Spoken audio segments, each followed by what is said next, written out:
By the time people start hearing this song, NAR would have done get the licks and gone.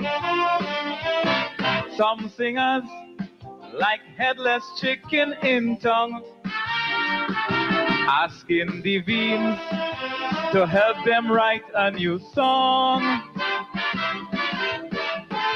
But now that the PNM win, Allos have nods to sing.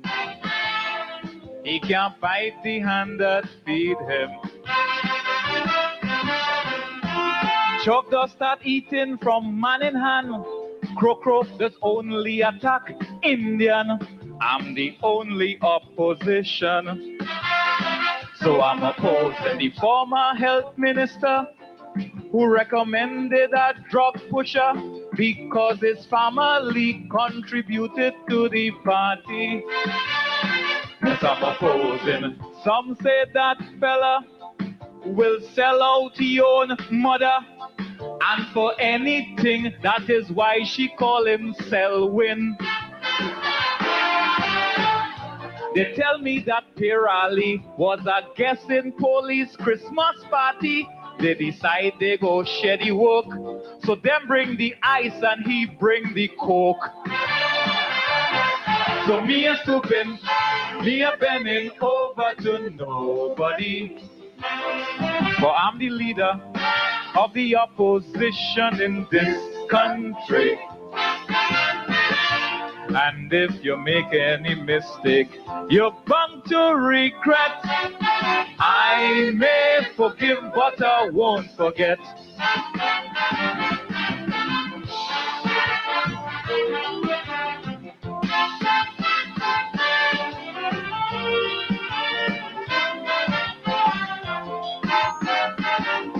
Ever since Chief Robbie Fire Pandey, alienation, the Indians cry every day. And right now, some Africans in Manning's party fear their Indians will defect to the UNC. So when Manning say he couldn't get more Indians in cabinet, well, if he does or not, he'll regret. The two ethnic groups start attacking him. Nimakaram, the Indians saying, while Africans call him Manning Singh. So I'm opposing those in the UNC who bribe Africans to join the party because Kamal's brother wants an Indian prime minister. Yes, I'm opposing. I hope that Patrick Manning avoid racial window dressing. When you choose a man, make sure he is not a sham. Pandey say that Robbie dead as he put that chief cap on top his head. It's real, it's 91.9. The Ego. Yes, it's real. Yes, folks. Anytime you hear this song, you know Independent Talk. Independent Talk is the program when we talk issues. We deal with issues, we go through issues, we strip it down to the bone and give real information, factual information to the listeners out there. Good day, Kiwi. How are things with you, Kiwi? Good afternoon, Master Carl. Good afternoon, listeners of Real FM. I'm happy to be here this afternoon again. And we will be really, giving you information you deserve, the real situation in this country.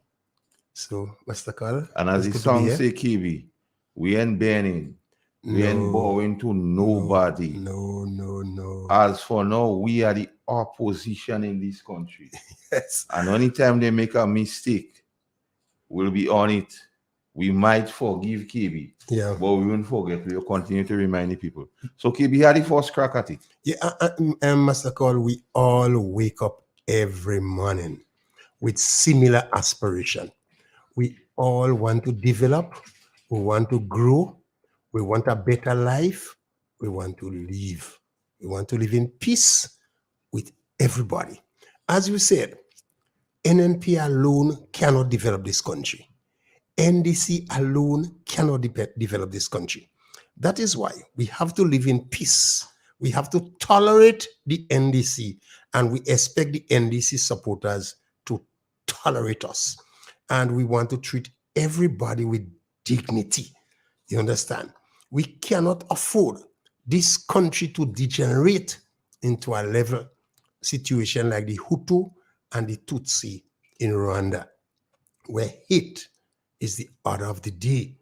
You know, I've been hearing some utterance and some tone, Master Call, that really disturbing, especially coming from Kem Jones and Eddie Frederick. I'd really understand. It's something that baffled me. Sometimes I've been petrified and wonder how these people could utter those kind of words, in a country you want to unite. Because we all understand the NDC cannot develop this country by themselves alone. NNP cannot develop this country, but we need everybody to go forward. You understand? And those kind of venom, those kind of hate, like take it there, you understand? All you this NNP and them, take it there. Are you like to cry? All you just start to cry. Pressure, pressure, pressure. When you meet those NNP supporters, you try to demonize them, humiliate them, and making statement, pressure, pressure, pressure. No, you have something we call blind trust. No one will be fired. That's a statement made by Honorable Deacon Mitchell.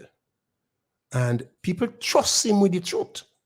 No one will be fired. You understand? People saw him as an honest person. But I bet Honorable Deacon could never come back on radio and TV and make that statement he made before election. No one will be fired, because it's just not so. If you ask Pablo, he will give you a different story.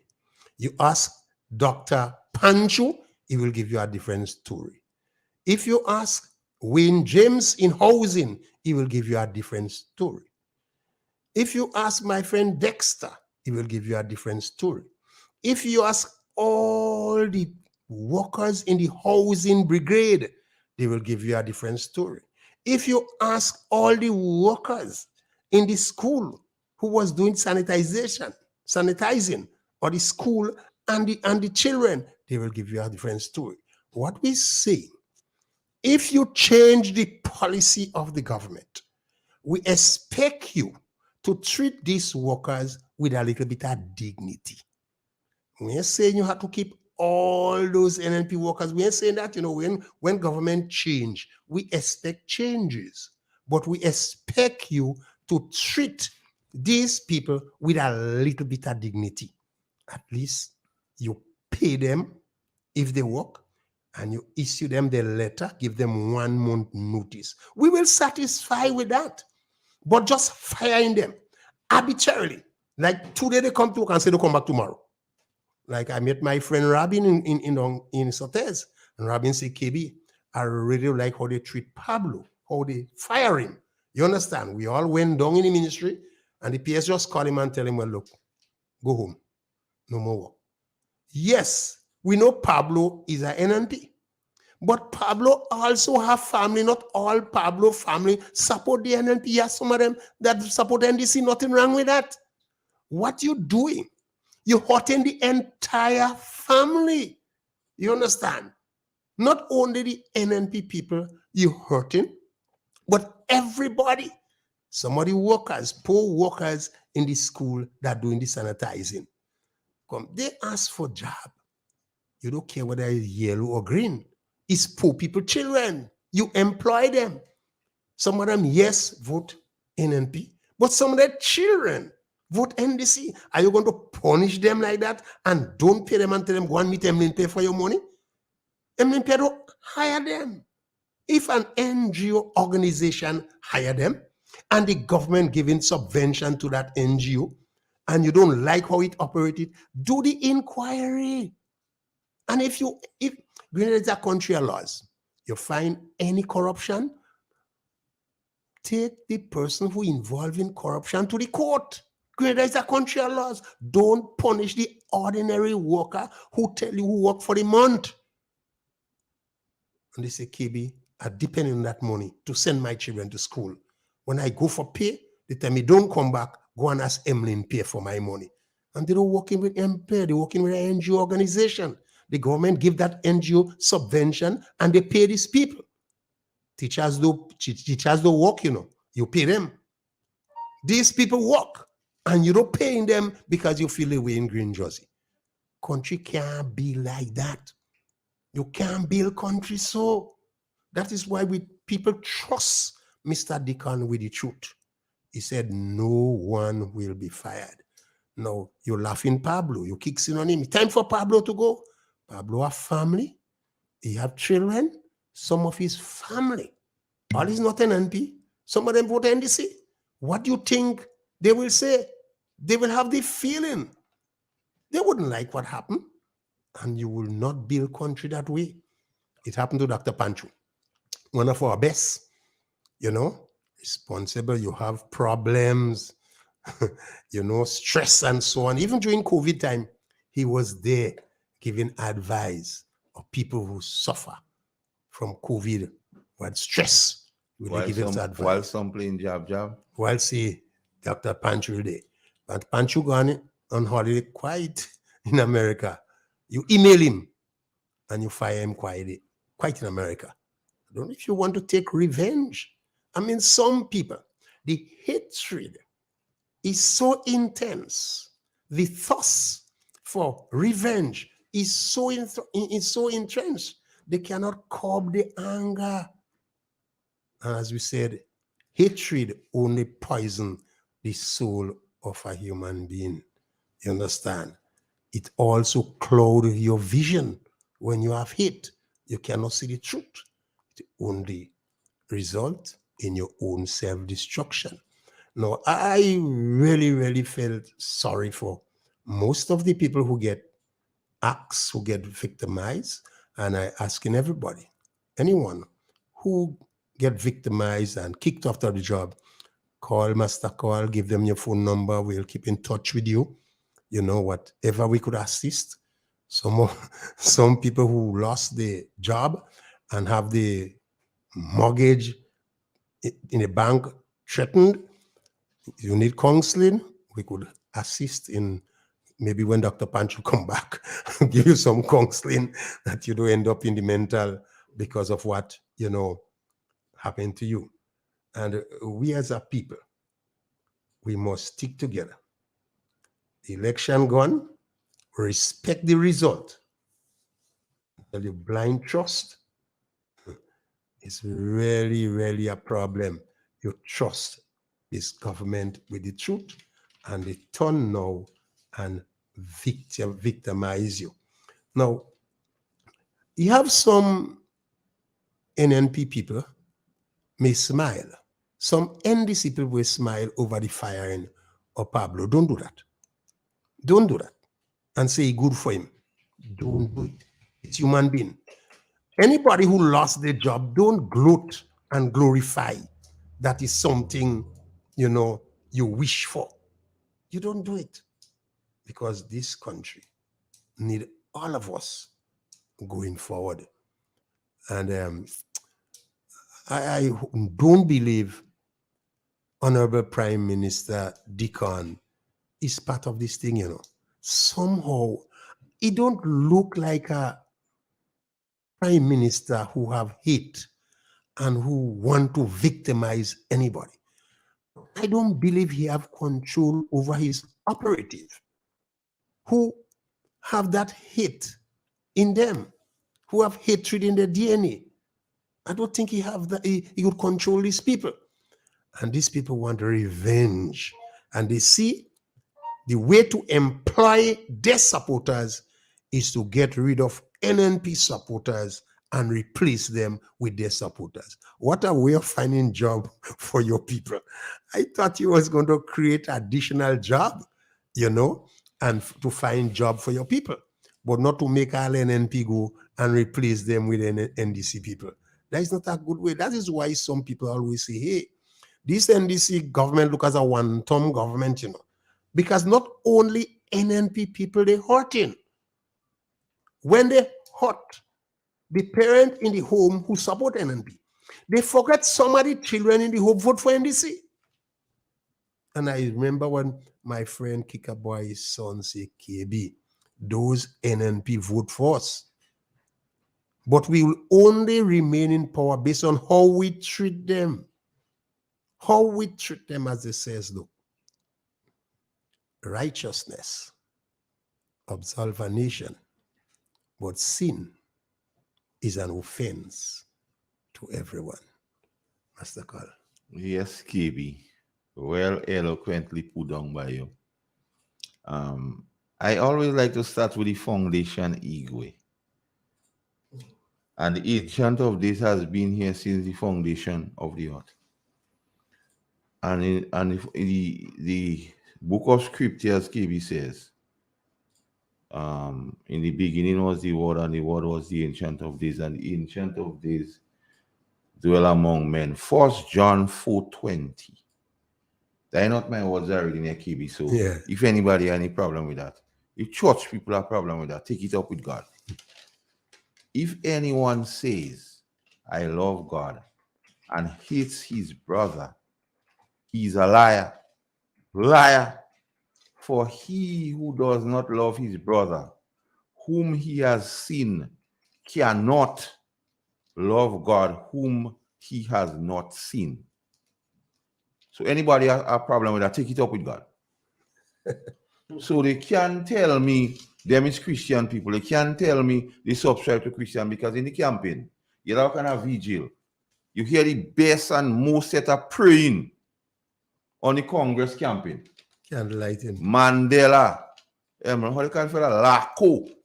And I still believe Lako was a very important guy in the campaign. To me, if I put it in a footballing terms, ego, he was the midfielder, like Valderrama. Yeah, bad. He had to coordinate and thing, pulling the strings. Yeah. But if he sits and allow this thing to be going on this level of victimization, what we experiencing now, how could he love God but hate his brother? How could he sit?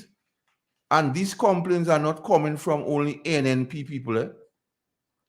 And what is interesting to note, KB, the public workers nowadays, he has that and others has highlighted the same thing.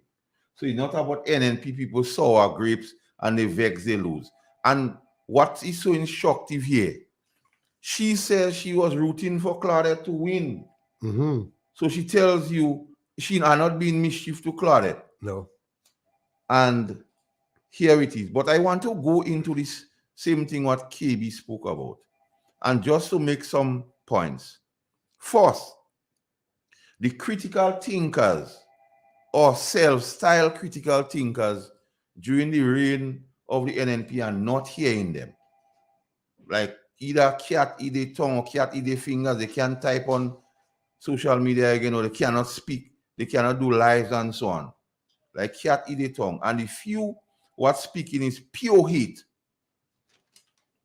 I can tell them Jamaican, pure hate. Yeah.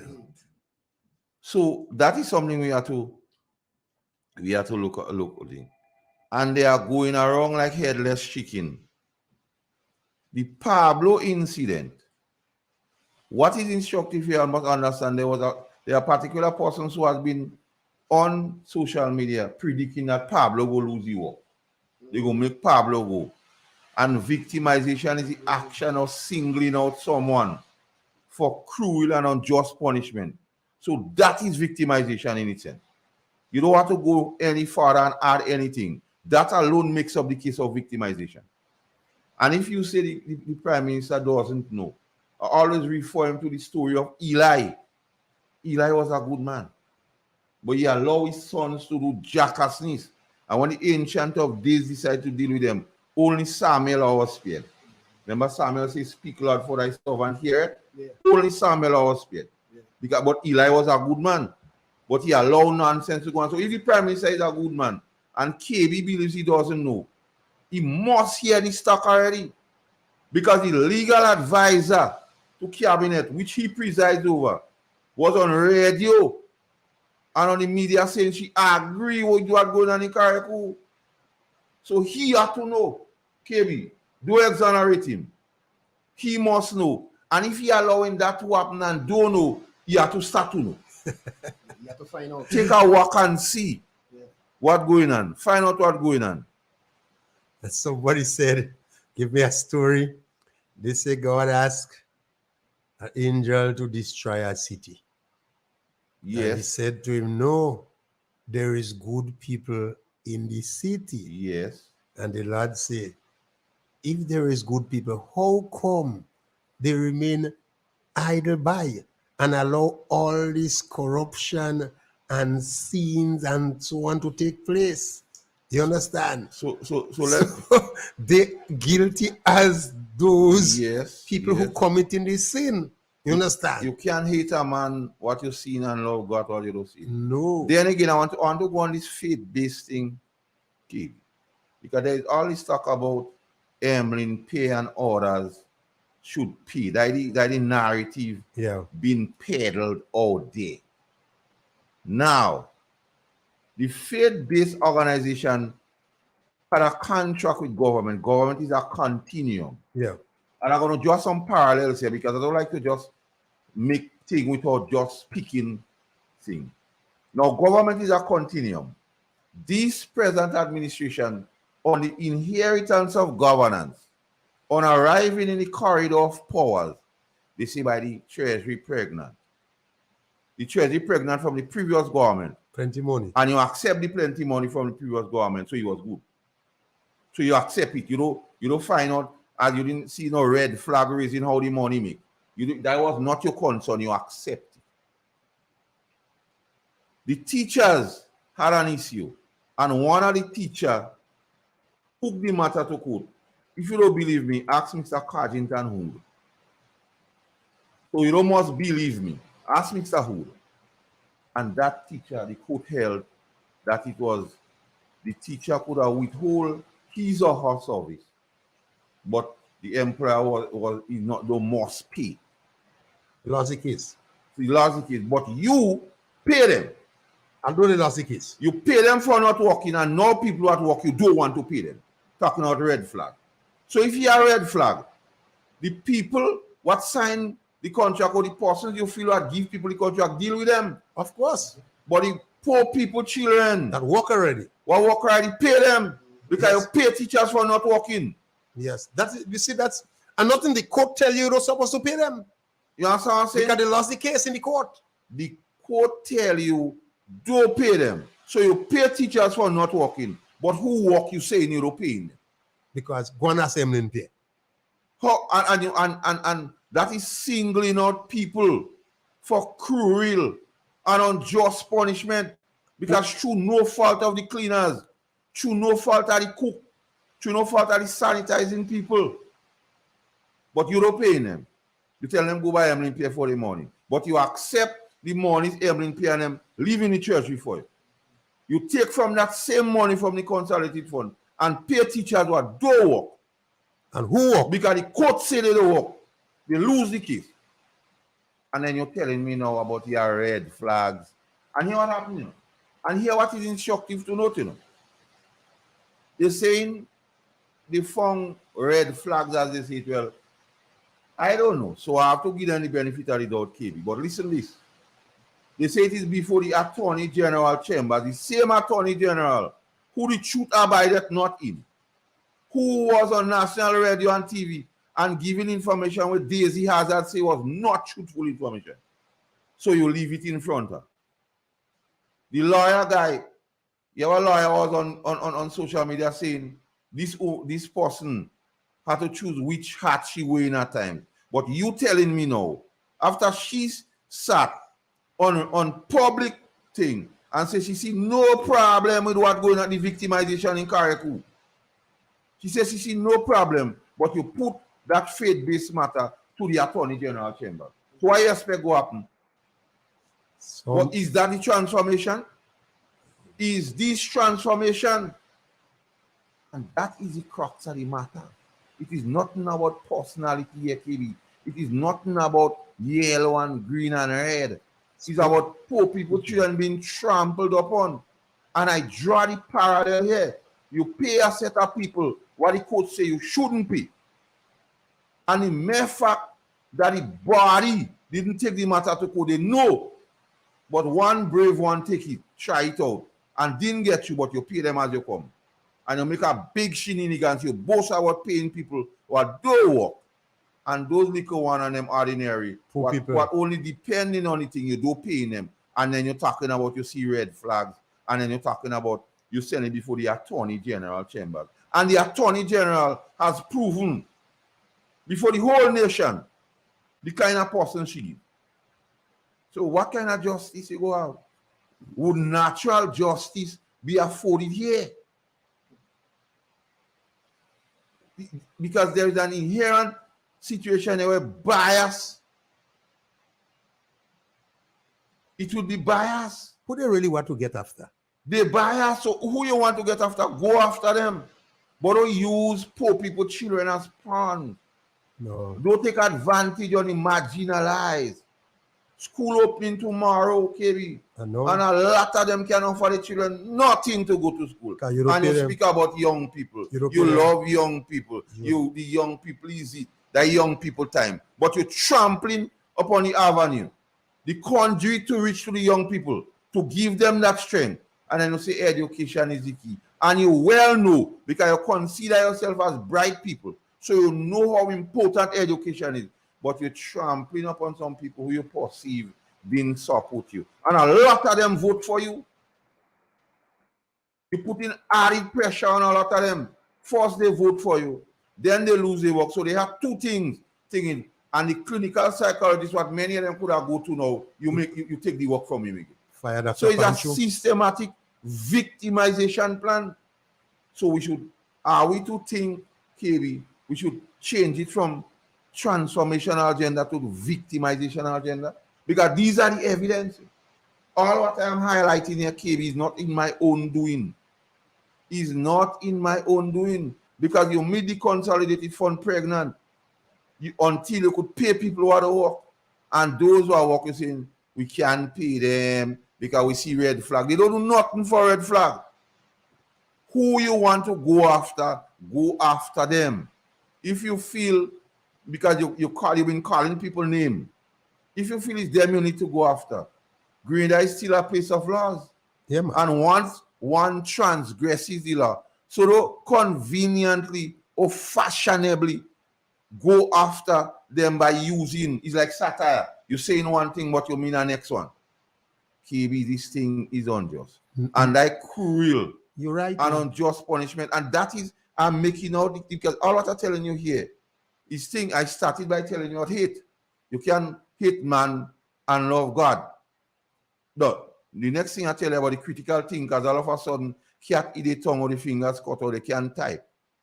Now, the whole Pablo fiasco, you meet a set of money in the treasury, you didn't say your red flags and how he come. You just boast and say, oh, the man don't pay pension, the man wicked, all that money. And then you pay teachers and the poor little children who is relying on the parents to bring something to go to school. You still take it from them. By the Bible, it's called ye he where we have robbed God, KB. But the Bible also says robbing or taking advantage of poor people worse. Why is this NDC government always target poor people? I don't know. Like why they always single poor people for punishment? Why anytime poor people have to get something, it affecting them? You know, if you have problem with Sister Emlyn Pay, if you perceive she violates you or she break the law or she do anything corrupt, take her to court. Grenada is a country of laws. But don't take it out on the poor, ordinary people and say, look, man, go and meet Emlyn Pay for money. No, Emlyn Pay make it quite clear, Sister Emlyn Pay make it quite clear. She encouraged NGOs. This NGO had a contract, you understand, to hire these people. At the end of the month, government give them subvention so they can pay these people. If you don't like the policy and you want to scrap it, nothing wrong with that. But the people that work, you pay them and you treat them with dignity. You give them a letter and you say, hey, 1 month notice, your service no more required. Thank you for your service. That is how civilized people behave. That is how civilized people. We don't expect you in the NDC to keep all the workers. We don't even expect you to keep all the NNP workers. We know when there is a change. We expect people to be replaced. But don't victimize people because you assume they were in green jersey. A whole set of people, and go pay them and tell them, go and get eminent pay to pay you. When you know they already work. They work, pay them. You don't want them again. Treat them with a little bit of dignity. That's what we're saying, you know. We're saying anytime you want to change any worker, treat them with dignity. So just call them down in the office and tell them, don't come to work tomorrow. You don't treat people so. I mean, when Robin tell me that is how they treat Pablo, ask Robin is a big NDC. I say, see, KB, I don't like how they treat Pablo. At least treat him with a little bit of dignity. If you feel he should be replaced, call him, give him his letter, 1 month notice, thank him for his service, and let him go home. He's a human being like anybody else. You know, that is how you build country. You build country with NDC and NNP. NDC by themselves can't build no country. NNP by themselves can't build no country. We all have to work together to build country. If bad come, we inherit. Good come, all of us inherit. So I will say we all want good for this country. And last week we said we will never engage in anything to disturb the peace of this country, to create any civil unrest, to hinder the development of this country. Neither we want to encourage any strike, create unstable industrial atmosphere to push away investors from this country. We will never get involved in that. You do something good, we big you up, we glorify you. When you take position like that, you understand, to victimize poor ordinary workers who simply get a job in a school to sanitize the school or sanitize children, and they work a whole month and you don't pay them, you understand, and tell them, go by and pay for your money. And Kem Jones and Eric Frederick gloating, glorifying action like that. We must take a stand. We must take position. That is why people expect us to defend them. And as we said, anybody in any constituency, you know, get victimized, call Master Carlman. Give us the number, the constituency, the name. So we keep in touch with these people. We'll have a whole list. All who get victimized, all who get marginalized. We'll have a list and we'll call out people who involve in it. We expect NDC to make changes, as we said. Government change, we expect some people will be removed from certain positions, certain board, but do it with dignity and respect. That's what we're asking for. Some people only love country when they party they're in power. When they party on outer power, they hate country. NNP in power, they don't like nothing the government do. They don't like nothing Dr. Mitchell do. They don't want to hear nothing Dr. Mitchell say. They'll go abroad and say the worst thing about Grenada. NDC in power, they love country more than anybody else. Not so things work. Things don't work so. Either you love country or you don't love country. You can love country only when NDC in power and hate country when NNP in power. No, you can't. It don't work so. Criticize NNP when they make mistake, but when NDC make mistake and somebody criticize the NDC, you want to hold them in the truth.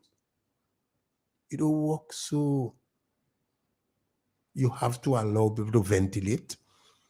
You have to respect people with different trend of thought. And we have to tolerate people.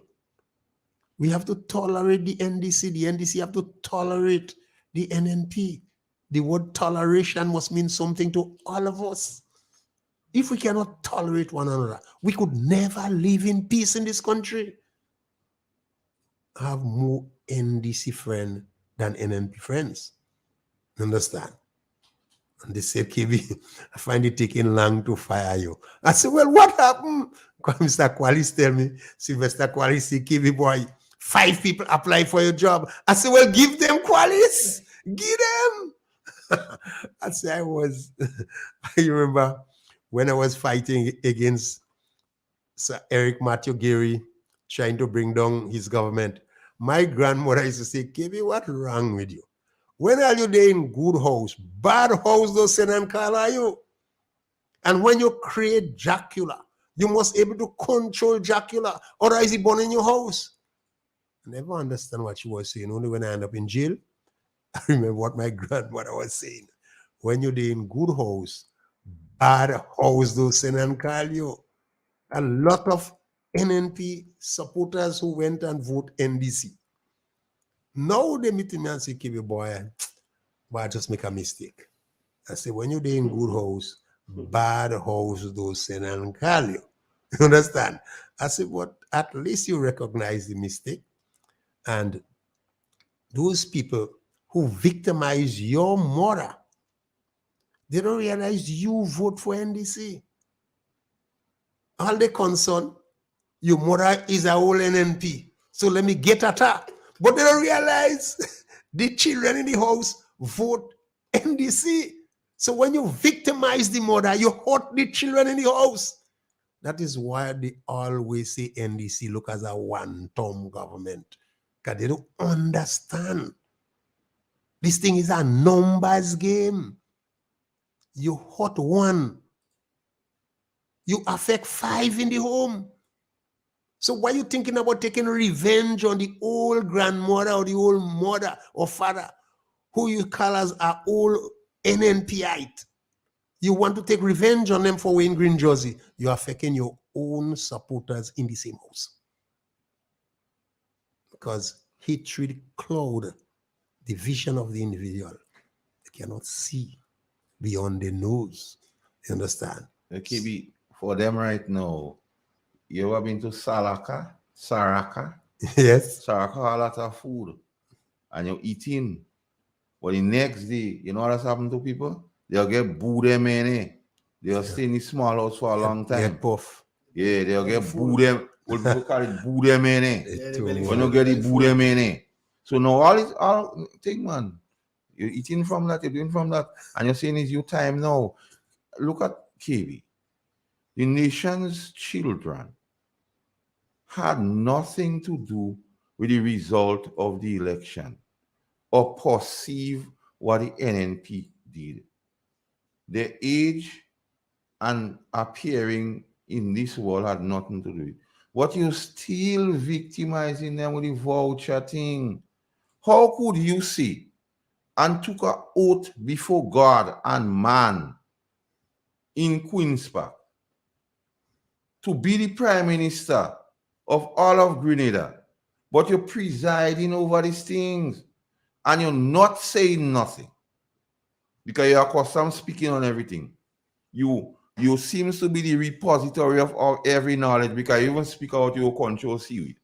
That will tell you how good you was, like David Copperfield, because you say you go trap the seaweed. So that will tell you how good you was. But how, so KB, so I cannot understand why you don't know these things going on, KB. Because if you knew all of that, you came across that you know everything. And some people some of your supporters referring to you as baby Jesus, black Jesus, and so on. How could you preside over something being robbed from the nation? Children. Even when Christ was on earth, KB, and the disciples in one little children come around, he rebuked them. He says, suffer little children to come unto me. But well, why you using the voucher and thing as a yardstick to beat up on people? If this person possible, if they campaign for an NP, no voucher. Who does the consolidated fund belongs to? Grenada. Who contributes to the consolidated fund? All of us. So why use the consolidated fund? Want to pay who the work, and you take kudos to it. Promises made, promises delivered. Then you're still saying you're not paying who work. You're saying red flags. Red flags. But who responsible for red flag? Treat with them. Of course. But pay the people. Because it's not a case where you don't have money, you say you're meditating pregnant. Dripping goodness. Pay the people. And then if you don't have use for them, I don't know what your policies or what the transformational agenda is. Then if you don't have use for them, treat them with some dignity, as KBC. Everybody is worth understanding. If you feel they didn't vote for you, it's more, I go advise you, it's molasses to catch fly, not vinegar. But if you don't have use for them, tell them in a dignified way, here's what you work for. And here's 1 month, because most of them contract can have a 1 month thing. And give them and say, well, try and find something. But no, you have no respect for them. And you have your people in the face, gloating, jumping up. Boy, one day, I grew up with my grandmother, KB. She used to say, one day, Congo team. I don't know. But we have to be better than that. We have to be our brother's keeper. Yeah. And even persons you perceive as your opponent, you have to do what it is. Yeah. And you rightly say, the development of this country cannot be based on one sector of people. Everybody has to be part of the development. Yeah. And that is why the transformational agenda is something I really want to understand what it is about. Because those things happening, the AG is justifying it. And then you tell me now, you see some red flags and you put in the matter before the same AG. In a small matter like a few people in Karaku, you justifying victimization. You put all these hundreds of people a matter in front of you. Why expect you to get? And then we won't get natural justice. We would not get, because it cannot be unbiased. She has shown she's not capable of being unbiased. So this AG, if that matter, as you say before, the AG chambers, the AG should recuse herself from a matter like that. Because when people in the Public Workers Union saying the truth abideth not in about the information she giving, and the same set of people saying they was rooting for her to win, you have to find the AG do the thing. And how could you put a matter like that in front of the AG when you know she ruled on one already? Friday evening, she don't have no information. Sunday morning, she do a thorough investigation. You could trust these people and them. The same thing like you say, KB is trusting them with the truth. Yeah. Could you trust these people with the truth? You see, we always making those mistakes. I remember after we overthrew Gary, we accused Gary for being in all kind of corruption. So we send Lidnwell up in America to extradite Uncle Gary back to Grenada so we could put him in jail for corruption. So the American asked Lidnwell for the evidence before they could extradite Uncle back to Grenada. No evidence, only political spin. Lidnwell had to come back minus Uncle Gary. Even when Uncle Gary returned, we could find no evidence of corruption. We did that again with Dr. Mitchell. When Dr. Mitchell out of power, while he was in power, corruption. When he out of power, they say, all right, we have him now with briefcase and everything. Asking for evidence, no evidence. You go back again with the same thing, targeting Sister Emmeline Pay, looking for evidence, and you may find no evidence. You spend so much time trying to jail a former minister, and you forget you have to find employment for your people. You forget you have a country to develop. You forgetting you have a country to build. You're forgetting you have a country to unite. And you're focusing on trying to jail a government minister to gain political mileage, to see if you could destroy the individual. At one time, when I said to them this thing about Gregory Bowen and Dr. Mitchell, leave it alone. And they say, all we want to do is to arrest Gregory Bowen. And the people go say, next is Kit Mitchell. I said, well, you can't make that mistake. This is high profile people. You can't just arrest them like that without evidence. So when they go to the DPP, DP say, no, he will not violate the norm of his profession for politics. So they have to leave it alone. So I say by now, these NDC people will learn the lesson. They still back at it now. They want to jail somebody. I say, Grenada is a country of laws. If Sister Emlyn Pierre or anybody do anything wrong, take them to court. But don't punish the ordinary people who you perceive vote for NNP. Don't destroy their life. Meet me in the market and say, KB, you know, I'm depending on that money to send my children to school, you know. It's a lot of pain, you know. I can't stand this thing, you know. And they tell you, go to MLMP and collect your money. MLMP doesn't know about that. You see, I'm working with MLMP, I'm working with that organization. And they see, we can't build country so. We can't build country with spite and hate. It can't go down so. I remember going down the road and someone say, KB, you see nice paved road we'll get in now. Since NDC coming power, only nice road we get in. I say, well, my God. Go on, speak on. I said, only nice road we get in. They say, only nice road we get in. No patch again. I smile. I say, one party cannot build country. I said, before, we had one hot mix plant that was breaking down all the time. So what the government did was to plan for about 3 hot mix plants.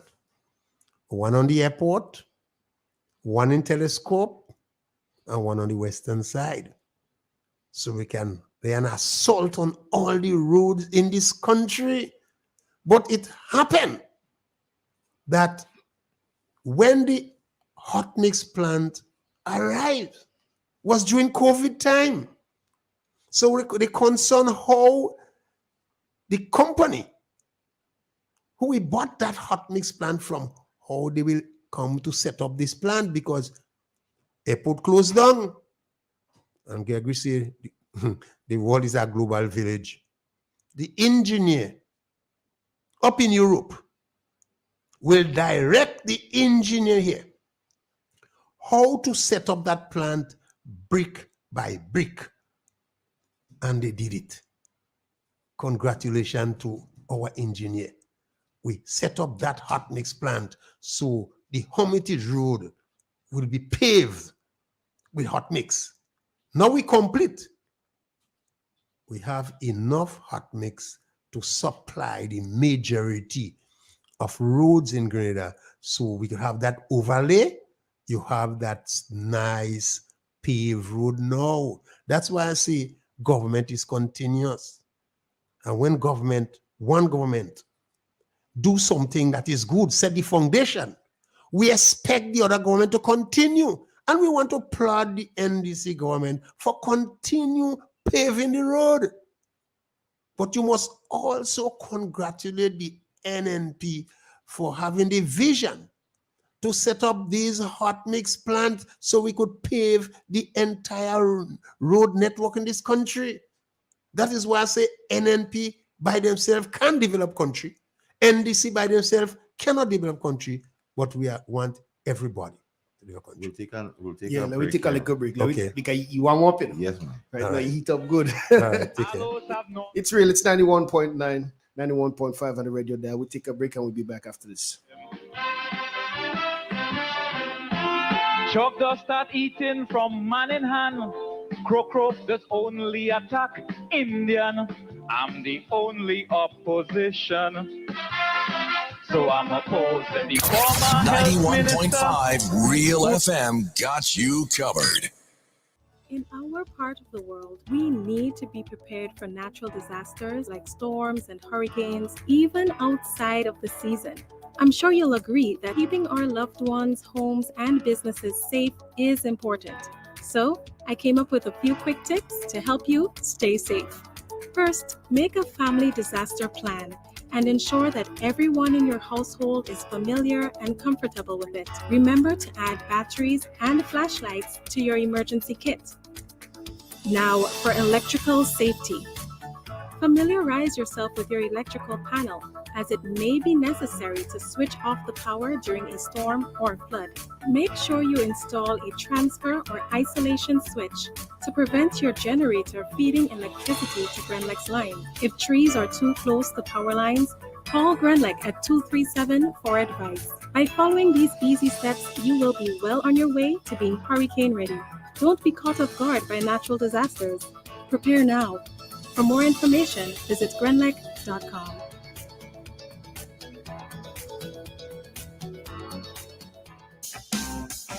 M&M Hardware Limited, Hope St. Andrew and Dusty Highway, St. George. Shop conveniently for all your building materials, including plumbing, electrical, lumber, cement, steel, and much more. We manufacture roofing sheets available in 11 colors, aluminum windows, doors, insect screens, and hurricane shutters. Installation services are available for all our manufactured products. Our opening hours are Monday to Friday, 8 a.m. to 4 p.m., Saturdays, 8 a.m. to 3 p.m. M&M Hardware Limited. Come on in and experience our affordable prices, or call us 444-6757 or 440-6757 Dusty Highway. Email us at info@mahonhardware.com or mnmdusty@mahonhardware.com. M&M Hardware, foundation to roof. Let's build together.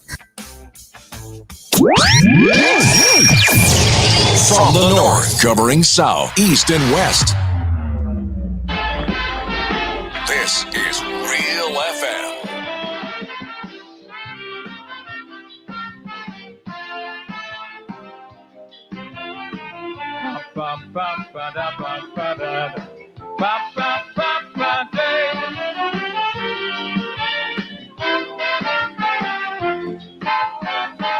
Digwe.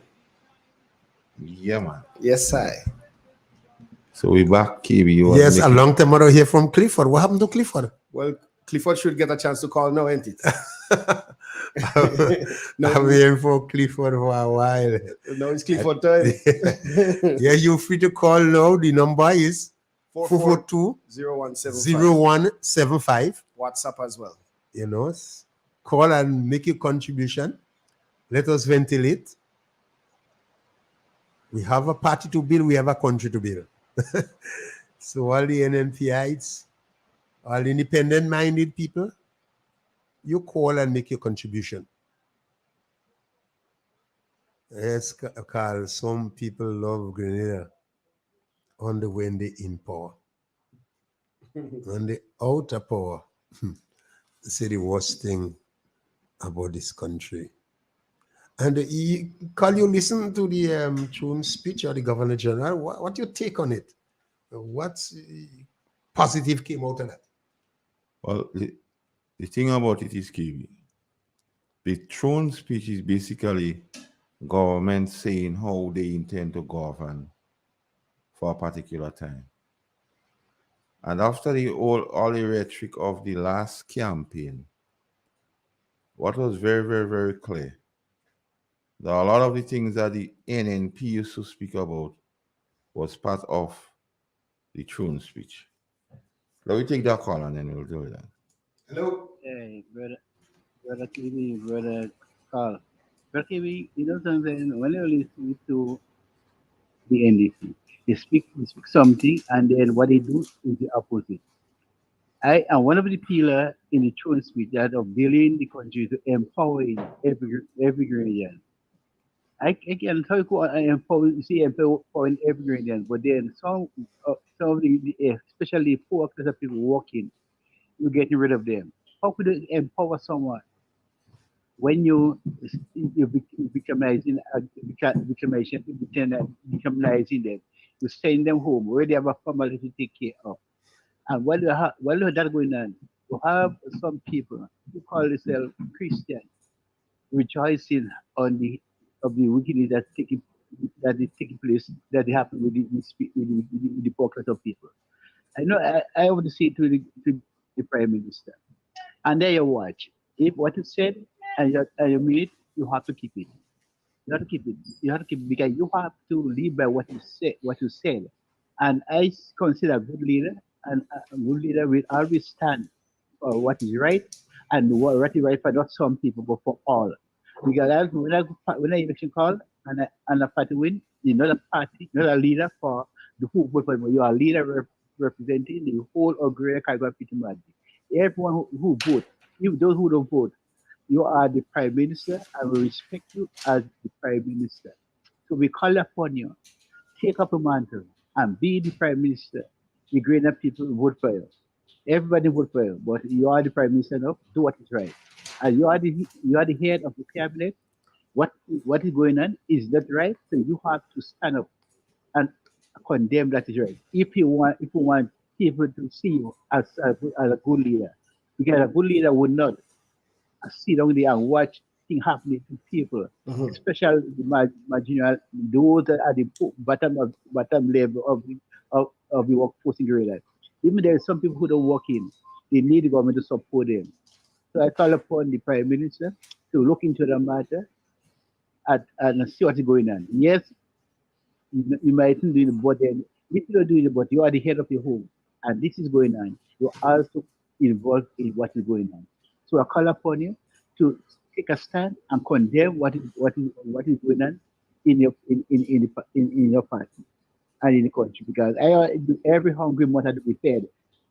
And that's not easy when you are a father or a mother in a home that you know you're working, you have children going to school and you don't have money because you work and you don't get paid. And then you go home and children go to school tomorrow, please God. I want to say to the Prime Minister to stand up and be the Prime Minister they say you are. A Prime Minister always say have to be there to look out for everyone. All right. All right, thank you. We have a blessing. All right. We have a next call on the phone line. We'll Hello? take it one time. Hello? Hello. Hi. Good afternoon. Good afternoon. I want Mr. Carl to look at 1 John chapter 3 and verse 15. Hello? Yes. Yeah, why is it? 1 John 3:15. Yeah. 1 John 3:15.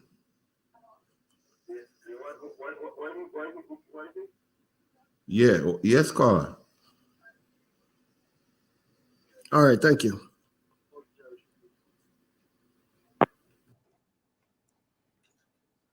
You get it? 1 John.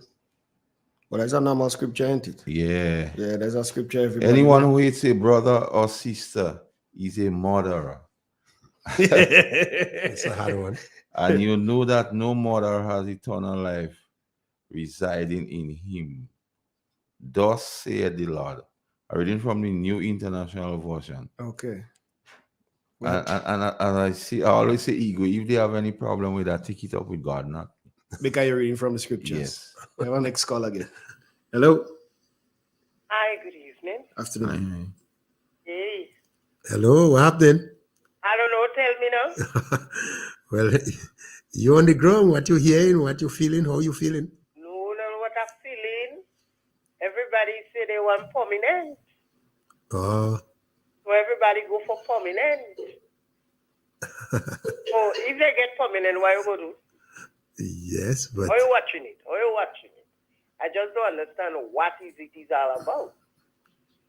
I just don't understand. If you go for permanent or you go, nobody don't go in. Everybody legalizing. Everybody getting raise of pay, everybody going to the standard. Why you have to be like that? Well, what you say when you're out of power is a different thing when you're in power, you know. Well, this is what that is where a lady was a meter. When I meet her, she said she tells she daughter, new NDC, old NDC, all NDC, same NDC. Because she says new people, young people. And if you didn't have old NDC and young NDC, all of them is one. Every one of them is one. So the daughter vote NDC? My God, you see this former prime minister, he died, nobody can stop calling him. Nobody cannot stop calling this prime minister name. Because, Kerry, every day they're campaigning, employment rate is very high in the country. The prime minister is trying to give everybody a daily bread. You check it out? He don't give nobody permanent work. He give everybody when mountain reach, you could put your pot on the fire. This is the thing. You can come and say when you come there, they're in the right condition to get permanent or get. Don't do that. Don't do that. If the prime minister see the way where he could have pay them, they seen the way they could pay them the same way. You taking out a bread in a man, the same man I put you where is there, taking out a bread in a mouth and telling you they don't have no right thing to get permanent or they on good grounds to get to where they are. Don't do this thing. I just can't understand sitting down and listening to people and them. Trust me, I ready to put up my plot and go the road, you know. I find that is sounding just like criminal people. No, we don't do things like that. It's time for us to stand up to our standard and live up to your expectation. No. I can't sit down and think. I ready to put up my plot and hit the road. So later. Okay. Yeah, I'd call her. Well, Master call the major. No, KB. If you put new wine in old wine skin, it contaminating the wine, so it contaminated. Character and pregnancy is the same thing. They cannot be hidden. They could stay inside house, but people won't know. So the character of the cabal, the Congress, is true to form. I expected that to happen. Persons who was on social media and thing was telling you that was going to happen. They was admonishing people to stay quiet. But you go eat our food and that was happening with all the boards on them. Like the PRO at the NDC, they on so much board like they might turn fluorine board just now. You understand what I'm saying? So new wine skin and old wine skin end up old wine. You ask me about the throne speech. KB. And the throne speech is a template as how government decide to govern. Now, when on the campaign trail, you're free to make all kind of promises and say anything that you think would encourage persons to support you. However, when it comes to governance, it's a different kettle of fish. Let's take the caller. Hello. Hello. Good afternoon. Right. Good afternoon. Good afternoon to you all both. Is Mr. Andre okay? Yes, he is. Okay, good. Mr. Carl and Mr. KB. Hello. Listen, I want to find out if there is who the money that the Prime Minister give to the teachers. Is it his money and his colleagues' money? Whose money does it belong to? The government of Grenada, the government and people of Grenada. Thank you. So, these people, he has breached the law. So all Grenadians sitting down and take that. Now, in America, these people, will they be left alone to do that which is unlawful? This is a question I want to ask. And another thing with the workers. Grenadian, we have no rights, if I should say that. Now, all these people who they send home, do they not have rights to confront these people in a lawful way? I think we are allowing too much of slackness in Grenada. And these things have to stop. The teacher brought the government and she lost. This is enough evidence for a majority of people bring these people back to the court. So you could give them money when it belong to them, and we have a set of people who is needy. The teachers have a salary, right? Yes. These people have no salary, and you don't treat people so. And this lady, I quite agree. People should take the street already. We can't allow this thing up to happen, Mr. Kebby. We're not breaching the law. We are within the law to stand up for our right. And these people continually going on and going on. What happened to Mr. Panchu? I heard that they had given a letter to. Anyhow, I'm listening, Kebby, and Mr. Card, please give me some answers if you could. Bye. Right. Thank you. Right. Okay. Yes, Igwe. Like I was saying, in terms of the structural adjustment, it was mentioned in the throne speech. What structural adjustment mean? Structural adjustment is you have to tighten your belt. So the whole promise about everybody made permanent and all the giveaways and things would not materialize once the structural adjustment is in play. That means you have to reduce the size of the service? Yes. The legalization of weed was one that was mentioned. Marijuana? Yeah, paperless societies where you do things with less paper. And the legalizing of weed, there are a few questions we have to ask. Who benefits from legalization of weed? And I want to hear, and I was here Friday and I meet a lot of people after that Igwe, and they tell me I just attacking the church. But the church is still a moral compass because we ascribe to be a Christian community, KB. Because the church tell you how to marry, who to marry, when to marry, what to eat, what not to eat, what to sing and what not to sing, how to dress, and everything they tell you what to do. How come they're not telling us about this thing? And the legalization of weed going forward is a matter we ought to understand because I heard Mr. Clouden after the thing turned in, he was like celebrating. But I want to know who would be the real benefactors or the weed. And I just want to touch back a bit again, KB, on structural adjustment. Now you promise a set of people in the street with a straight face in Bonnie, like close to you, Igwe. When they ask you the question of the man, you say you make all them permanent. But after the throne speech, KB, a journalist had some information from the Prime Minister and he inquired about the thing. He said, boy, we got to train them people and them in electrical engineering, plumbing, and construction. Because I promise the people we have to, I'll treat with the programs the NNP had, because to really differentiate, and I will say here, I'm just varying a bit, but it'll be tying to what we're speaking about, KB. After the result of the last election, some friends of mine who was celebrating for the Congress called me and say, Master Carl, what going on? I say, I good man. They say, you crying? I say, my mother is dead, so I won't cry. So you say, why? Because you should be sad. Because I won't come back for 20 years. So I said to them, what? I'm at peace with this thing. So now we go get an opportunity to judge, to compare, to contrast.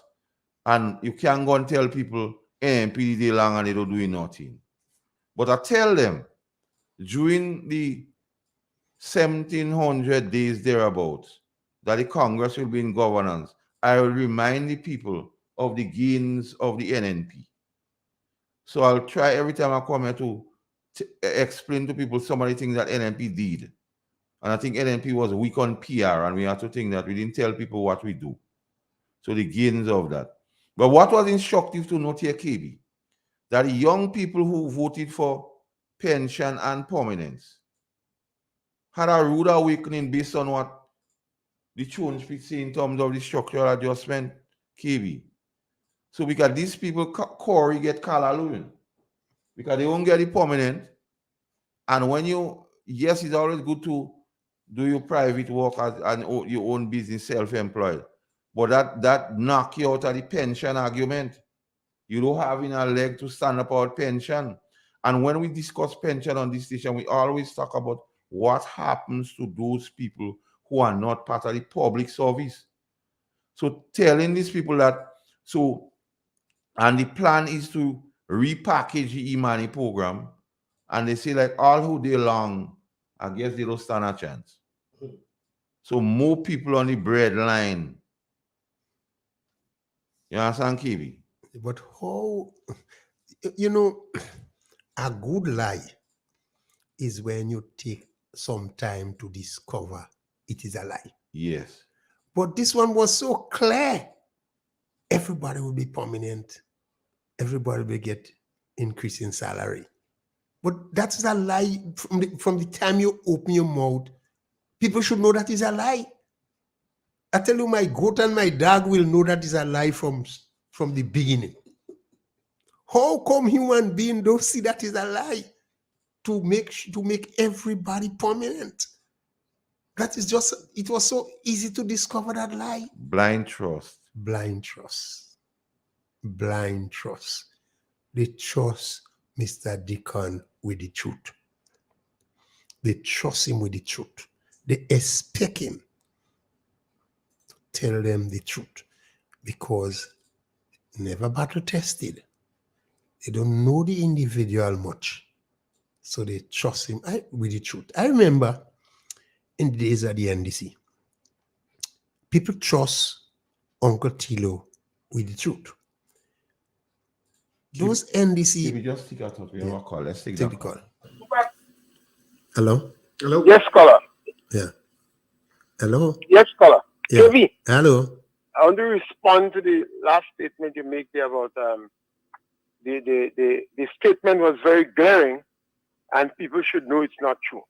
So if you are a public officer, one of the public officer per se, somebody understand the public service and how it runs, it's easy for you to say that is a lie. If you're a politician, some senior person, but if you're a worker that gets a little work in a school, Imani at some place, you will be more than hopeful because you don't know about the public service. Even some public officer, and particularly lower rank public officer, doesn't know much about the public service. So when that is shared so glaringly, and they look at people in the public service and other people supporting it, they become very hopeful. It's not that they trust completely, but they become very hopeful because they see bread and butter. They see the job. You tell them that they would be able to go to the bank and take a loan. You don't tell them that if you're making $1,200 a month, the bank don't want to see you. But you tell them if you're prominent, you could go to the bank. I mean, I've spoken to a young girl who was very intelligent but didn't go to National College. And asked her why you didn't go. She says she father went in the bank. And I said, Lord have mercy and compassion. You're lucky they don't shoot your father. The father didn't even have a account in the bank. But because it's his first daughter, he said you're going to the bank and ask for a loan. So a lot of individuals who work for under $1,000 and etc., that would have been a very attractive sell. This is what is sad. To fool these people. That is what is sad. The trade union then, I felt, should have object. Because they knows that you cannot go and interfere with the public service, you're going to contribute to retrenchment. And KB, if you go back, remember the National Democratic Congress. When they had the structural adjustment program, they went after the workers in Bulong and Maribo and the estates, and they retrenched them.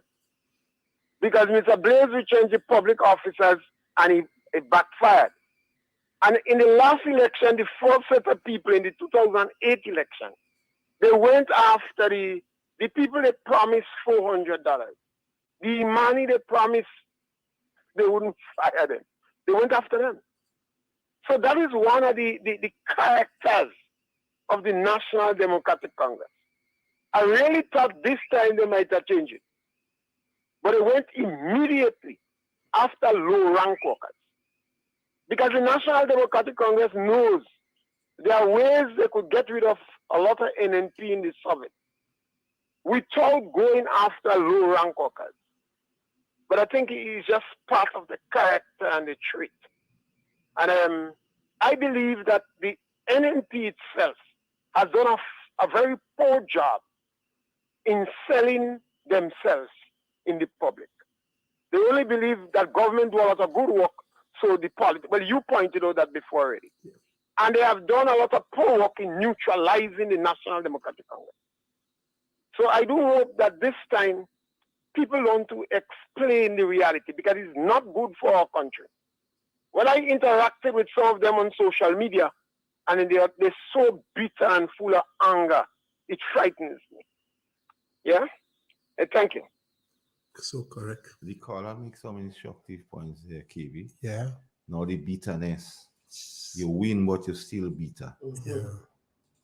It's like a revenge. Yeah, maybe they did too much the NNP in selling what they did. Because people doesn't vote for things, they just vote for persons. Vote person and thing. And the complacency with the NNP. So the NNP has, talking to the NNP people here now, we have some things we need to do. We need to speak to our people, KB, and I would say it because I know no other how to say it, KB. The two little piece of board, what cars you don't go and vote. The little help with the bathroom, what cars you don't vote. Right now you wasn't. Don't get it all. Because you don't get any two piece of board now. You don't get any bathroom now. If you are like a walk, they're taking it from you. So you have to ask yourself, how do I move on from this? What do I need to do from here on in? I'm not advocating that you're going to confront people and quarrel them, but you must be ready. You have to energize you and those around you. And like I say here, we'll always remind you, we intend to bend. We intend to bow to nobody. Even if it means, KB, that we are the two only opposition in this country. When they make their mistake, we might forgive, but we won't forget. And they will live to regret, KB. In the Throne speech, what are the main pillars of this people economy? Are they prepared to sell more passport than the NNP? Are they decided to legalize marijuana and hope all the youths will go in the mountain and plant ganja and the unemployment will disappear? Or what they will do? Do they continue the youth empowerment program? Tell me, how would they generate employment or find job for the people? Would they just move all those NNP in position and put their people? What plan they have in order to generate employment? What will they do different to the NNP? And bringing income. Exactly. To the coffers. Because they say they meet it heavy. Heavy. So you continue to sustain and maintain the heavy coffers you meet. Because what are the measures you're putting in place? What is the timeline for the marijuana legalization and its benefits? Yeah. Because these are the issues we need to think. As you say, right. What are the benefits? How much passport we intend to sell in 1 year? Who are the persons we want to attract to buy those passports? Because every other person, what used to be here, used to call them crooks and con man. Would you find a new set of people to come in and buy? Because those with passport, as they reach in governance, you publish all of them name for everybody to know. How confidential will the passport thing be? If that is one, these are the questions what need to answer. If that is one of your pillars, to generate income. I remember Uncle TD was saying, hey, you cannot sell our patrimony. Our passport is too important. You're selling our passport to crooks and criminals. Now, everybody that buying passport is not priest and pope. No. Somebody will slip through the crack. You understand? Not all thief you could hold. You understand? You will screen someone and you feel that person is okay. You don't see no problem. That person happened to be a crook. You understand?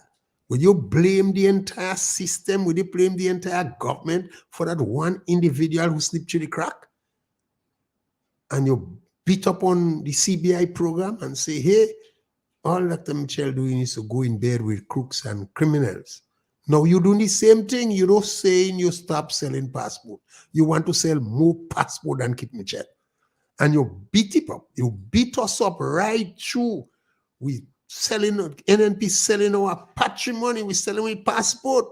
Now Mr. Deacon say, look, he want to use the CBI program to transform the economy. He want to sell marijuana. He want to use the marijuana industry to transform the economy. All NDC tongue cut. They ain't saying nothing. But how come you was making noise about selling passport before? How come you don't say nothing now? How you own the city wrong the negative in NNP and Dr. Mitchell selling passport to foreigners? And now this government don't change the policy. They still selling passport and want to sell more passport than NNP. And you don't say nothing. How it was wrong under the NNP, but is right under the NDC. But KB, what here is on facts here? The present Prime Minister is an agent for selling passport. The Cornwall guy is also an agent, so you have agents within our government. So I don't know how they're handling that, because you see, there's something they call conflict of interest. I don't know much. I didn't pass the bar, Igwe, but I know a little bit. They have yet to tell us that we used to be agents. Now that we're in government, we have recused ourselves, or they yet to tell us that. So until they don't make it public to us, KB, as their involvement in the thing, we have to question it. Yeah, because Uncle Tilly used to say he's a soldier for Christ. You know, he taking the moral high ground. What is fashionable for him to do, man? I don't know. He taking the moral high ground all the time.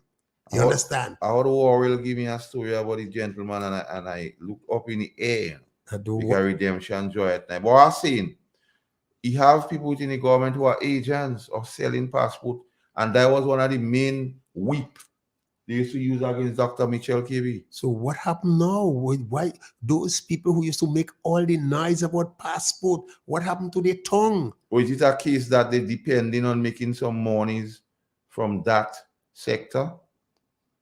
Or maybe it has become one of the pillars of our economy now? And these are the questions we need to ask. We have to continue to ask until we get answers. And then we have to let our people understand why we're asking those questions. And they know how, when they're speaking, we have to give them. KB, when we're on this program here, we are giving our people information, because there's this notion nowadays that NNP people don't know. So when they listen to this program, they'll get information.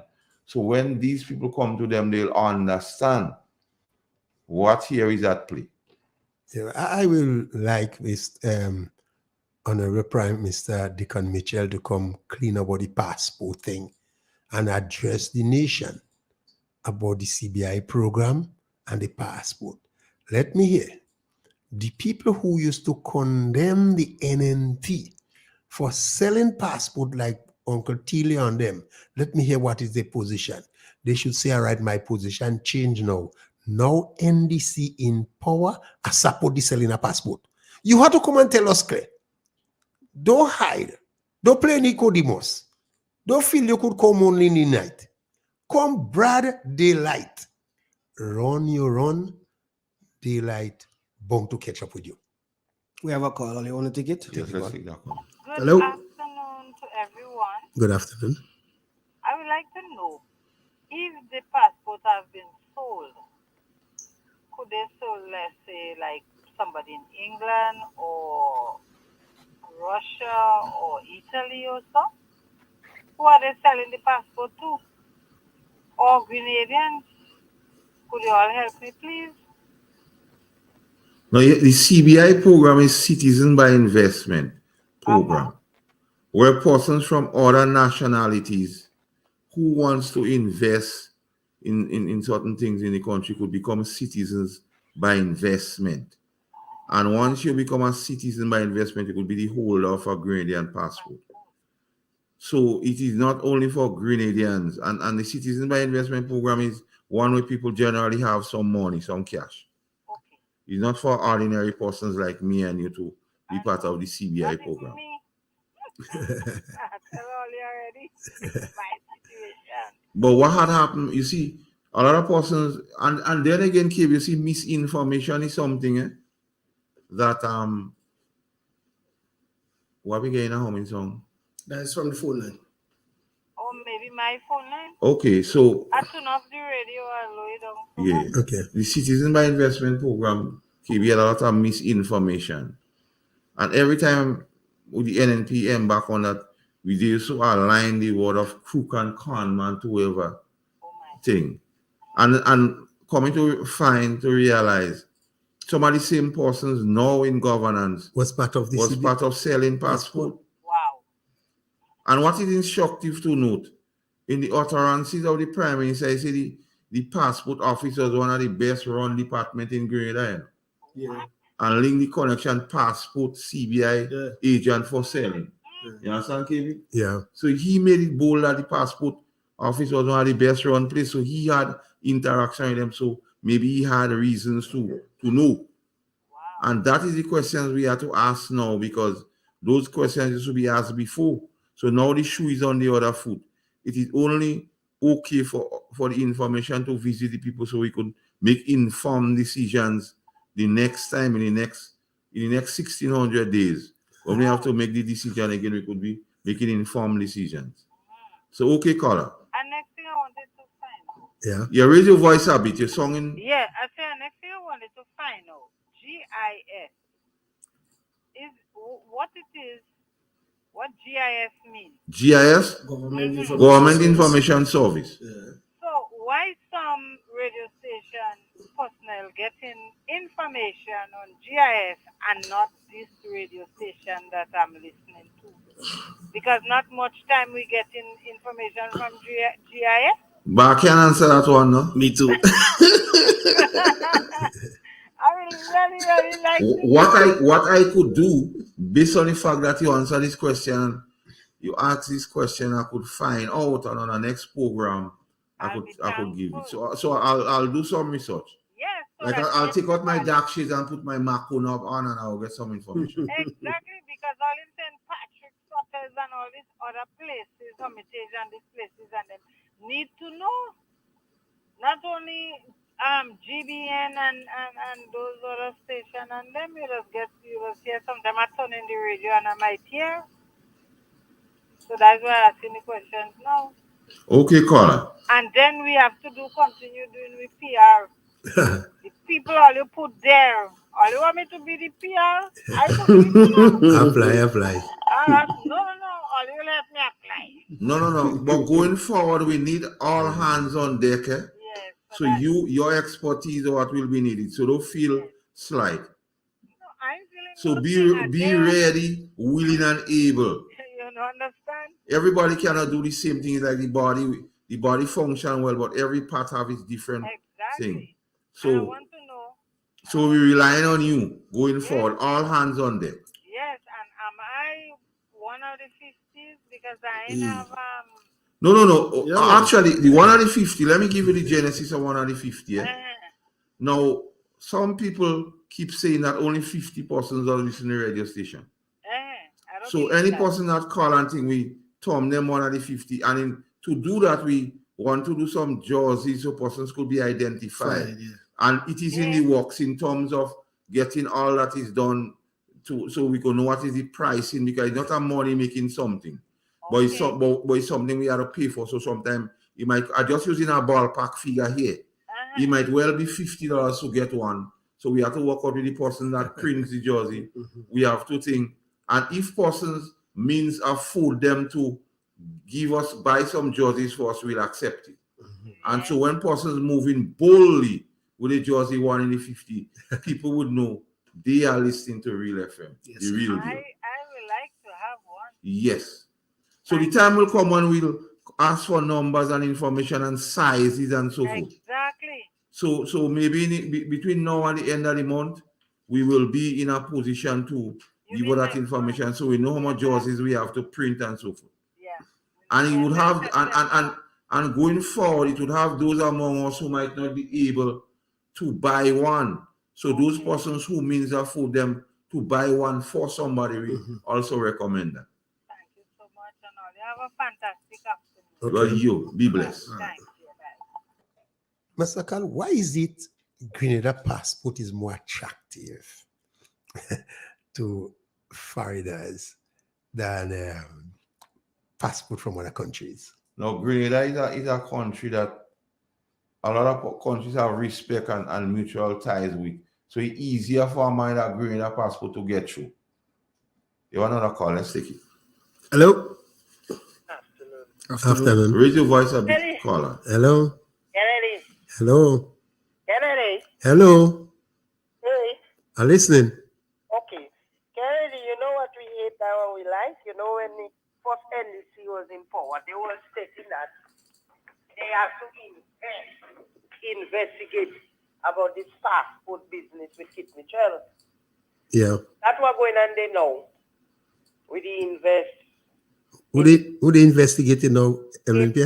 Like, all going on there now, you know. What Ministerial do was bad, but what they coming to do now, they like it. So that's why they're telling you, we hate what we like. Now what going on with us, you know? Hate what we like, because things when day, what they doing, Ministerial was doing wickedness, tiny taxing, tiny and half tiny passport. Now they hate what they like. That's what going on. Enjoy your afternoon. Thank you. I don't ever hear nothing about Chinese again, no? This Chinese just disappeared. They melt in thin air because Yeah, Chinese was only during NNP time. No, I don't know what happened to the Chinese. Yeah, I don't know. I think not. You see, our crime rate is the lowest around. We have peace, industrial peace, and I think it is easy when you have a Grenada passport. It is easy to go in the United States of America than other countries. We have an next call again. Yeah, take it. Hello. Hello, afternoon. Hey, good day, KB. How you doing, Chief?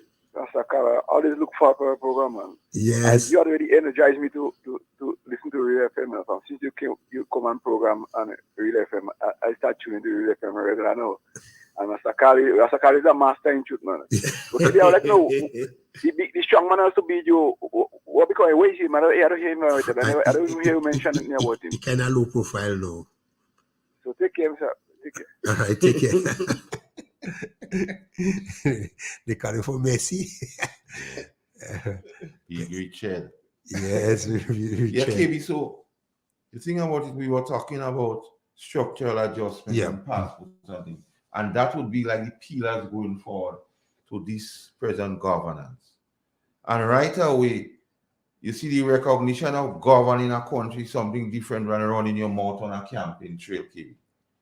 And making all these promises, as you see now with the throne speech, they were not part of the throne speech. So this is not the intention going forward to do that. And the same debacle of pension when the ruling came out. And without the ruling getting cold, we go pay, even if it means we have to lend money to pay. So all this stuck on them now, because over 500 persons have already applied. And there are 1,800 persons presently eligible for pension and gratuity in the public service, KB. And what that means, 1,800 public servants could get up tomorrow morning and say, I had enough. And then and only then, because you remember when you saw have the match in the sun and rain, what we want for money and we want for money now, there is 1,800 public servants, KB, that could wake up tomorrow morning and say, we want we money and we want it now. And that is the liability of pension, KB. So the figures are 60 million and you had money in the treasury and Dr. Michelle Wiki died of pain. That is the crux of the matter. And then you know how people is. So sometimes, as a few people get through that pension thing, KB, a lot of people having a run on pension because they could take the pension and gratuity and go and do something else, KB. Yeah. And after getting your gratuity, you have to be paid a particular pension every month. And then you already make the contribution to NIS, a parallel pension. And the one with NIS is about age. Yes. But the one with government is about service. You have a qualifying years. 20 what years? Different teachers and other public service. And if you in the RGPF and you pass the rank of ASPs 26 and 2/3. But in the police, you could make 20 years once you don't pass the rank of inspector and you decide by I call it, so you join the work at 18. When you are 38 years, you could say, by I had enough for that thing. Let me take what my little thing and continue to that. And that's what is the liability and that are the consol and every payment must be made from the consolidated fund. And you have to understand, monetary organization don't really give you loan and thing for recurrent thing. So going forward, for projects and so on. Yeah, it's interesting times going forward as how the Congress would govern. But like I maintain, I don't bending, I don't bowing to nobody. When they make their mistake, they go live to regret because I could forgive, but I won't forget. Because they didn't let off. And now is the time that we as an organization have to understand and energize our people and inform our people as to what is going on. Do you believe the statement by Honorable Prime Minister Dickon Mitchell, about structural adjustment, that surprised the trade union, that surprised his NDC political base? Yes. Because structural adjustment means you have to reduce the size of the service. The public service. The same services he's going to expand and make everybody prominent. Now he have to turn around and do the opposite. Yeah, okay, but just before we go on the structural adjustment thing, just a little information for persons. We are speaking about the passport. Why Grenada passport? There's a lot of countries that once you are the holder of a Grenadian passport, you're not required to have a visa to enter, like the United Kingdom and them. Yes, once you're the holder of a Grenadian passport, you're going most of the Commonwealth countries. Yeah, in a lot of other jurisdictions, you have to get visa. But once you have a Grenada passport, you're free to travel in most Commonwealth countries. Yes. So that is why so much people rushing to get Grenada passport. So information to the people out there. See, Grenada passport is like bread and butter out there. Like gold. I'm telling you. Gold. Whoever call, let me take it. Yeah. Hello. Good afternoon to Mr. Bullard Kennedy. How you doing? Andrew Donald, good afternoon, wherever you is, and Mr. Carl Fritton, good afternoon. And to Grenadians all over the globe. How you doing, man? Hey, how are you doing? Good, great. Well, thank God for the breath of life. I just want to say good afternoon to Dr. Kit Mitchell. Yeah. And to his mom. Good afternoon, and all who's listening home and abroad. Last night I lie down here doing a little meditation, and then I click on my television and I look at the Grenadian flag in America, in England. We out there, and they playing the Grenadian Calistoka, and they jump in, and I say, boy, this thing we established all over the world, they're hearing about us. We look small out here, but we big out there. Anyhow, congratulations to all the people. Now, Mr. Carl, let me tell you something. I have no hatred in my heart for nobody. And what I could see, you won't see it. Okay, we won't see what I could see. And what you could see, I can see it. Because I'm living in this country. Yeah, some hard times. A lot of people say I'm crazy. I ain't get no vision. I'm not no spiritual person. I ain't get no vision because a lot of people know they could see everything. No. They just know God. But I'm on the ground. And I seen we have some hard times, Grenadians. I could say why you want. Some hard times hitting us. From this one go back, some hard times. You know why? I'm telling all of that. I have to say, you have to come out of conscience, all little bad mind and wicked. When you all the Grenadian people say, Kit Mitchell do nothing for this country, all you put a curse on the land and all yourself and all your children. Yesterday, I see some parents almost tears in their eyes. They get the thing that just give them to get a little school uniform. You understand? And they get it late. And everybody can get their shoes because you don't have in the store. They can't get the blouse. They can't get the skirt size. You know, under Kit Mitchell leadership. Or you could get in your house if you listen to that program now. Or you get that Oli and you put it on Oli. The name must call in Grenada car completely matching. Or some all you that listen to me, I don't want to hear that. That's the truth. His name must call. Kit Mitchell name must call in this country. And a lot of you calling his name right now. Look, I come from church this morning. God know why he put that man to take a rest. That looked so nice. And I look at him old. Wait. I watched the Prime Minister of Grenada, Mr. Deacon, the day of the opening of the Parliament. Another good look. That man have a lot of weight. Are you praying for him now? Grenadian, pray for that man. That man have a lot of weight on him. Weight. I watch his whole body on it. And I could see that. But I could see you won't see. And where you take bread from poor people's mouth, tell her yourself, hard times ahead. You all will not able to pay out all your mortgage. And the money will finish. And they pay a little what you do, the money will done. When you're greedy,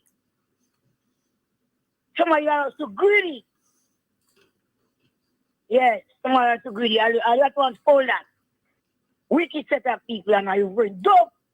Don't call on God when I know I'm not true in your heart. They can't fool me no marijuana, you know. They can't fool me with no marijuana now. Trust me. And you cannot set me up. A lot of you want to come and leave your bag by me to set me up. Forget that. Forget that.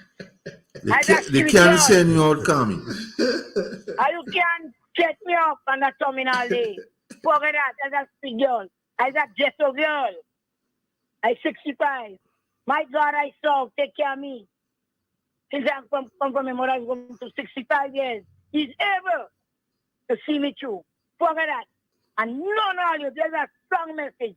Listen what I say. I love me, Mr. Carl. I don't usually know how to feel. Nothing you could do to me in Grenada. Nothing. And all you, some of you all have all plans. But you cannot destroy community yourself. Forget that. I say, and the hands of God.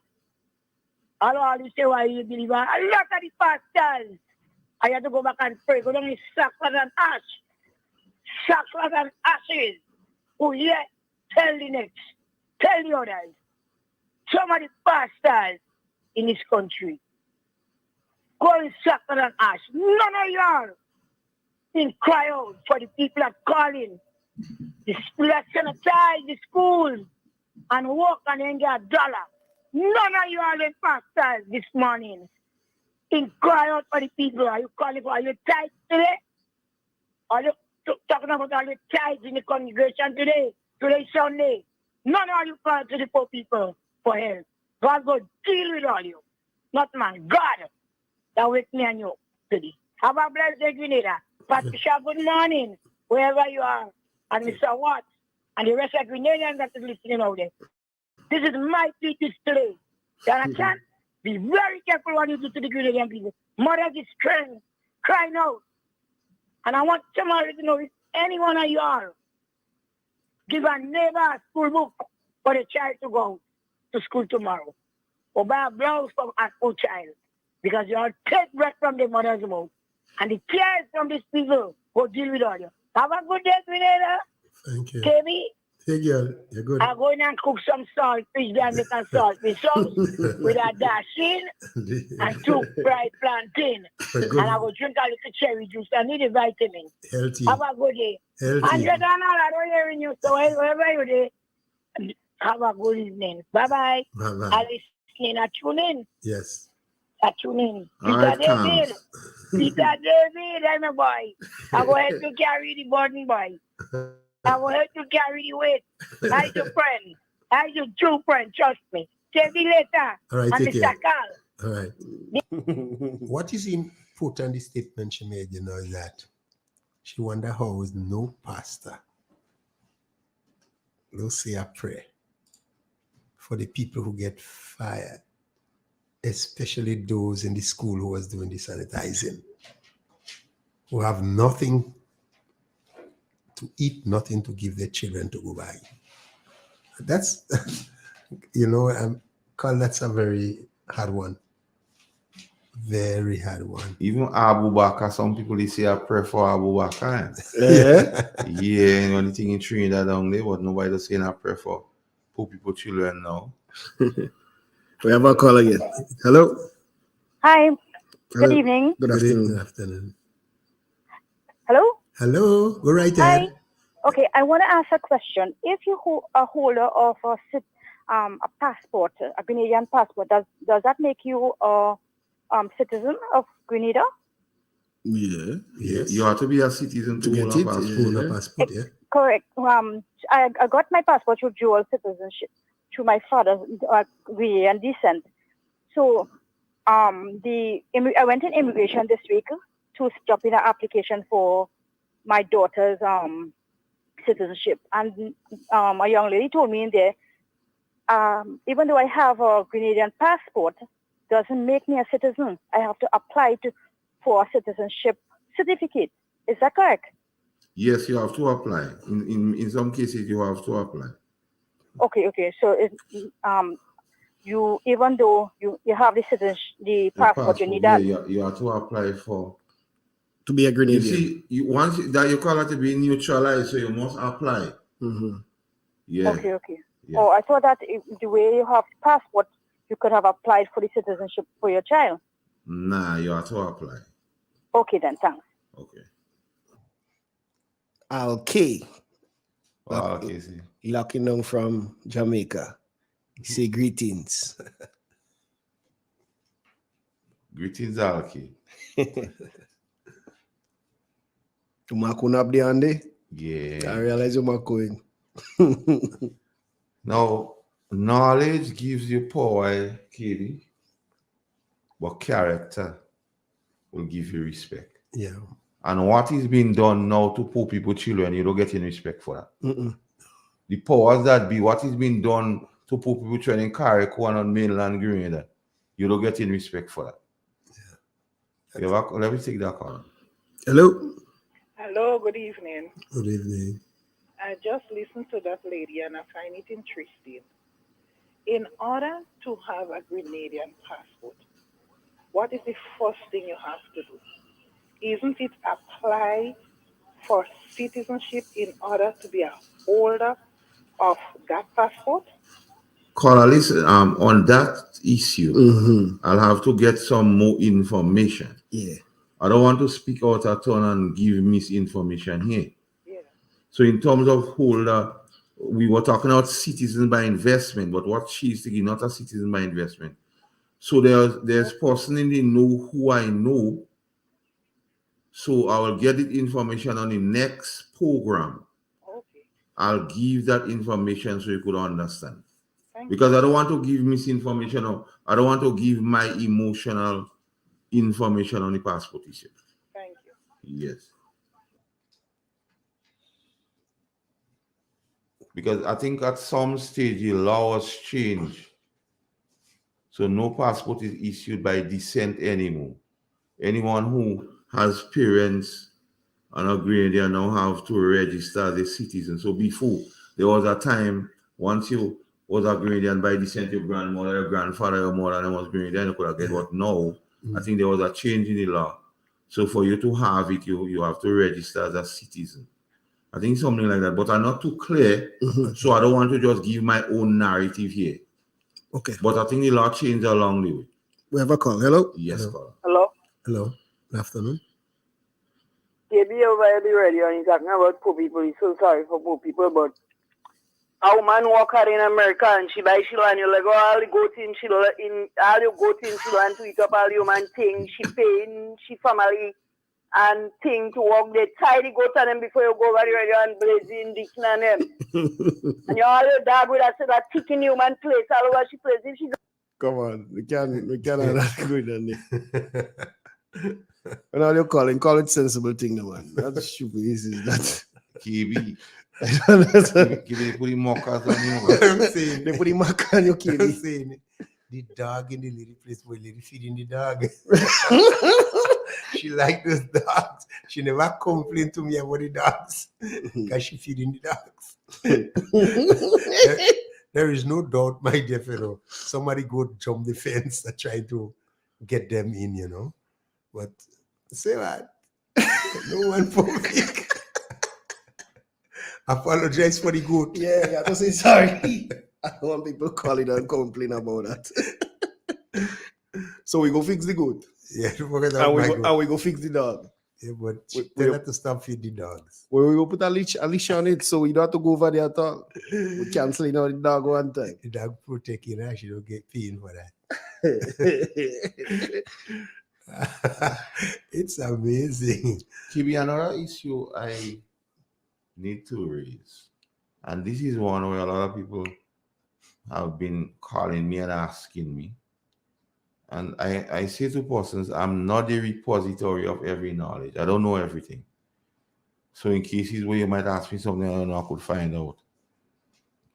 The boats, the setting up of boats, because we find in recent times there are new boats setting up. I mean, all fairness to persons, there was this thing when you have to send in your CV. Yeah. To get to serve on those boats on them. And we see some of the boats, we see the same faces on maybe one or two boats. That is well within the rights of the persons to do it. But what I thought was in all the giving out of the information and telling persons you could apply to serve on those boats on them. Boards are legislative compositions, KB. The legislation create those boards and the legislation see who should be on those boards.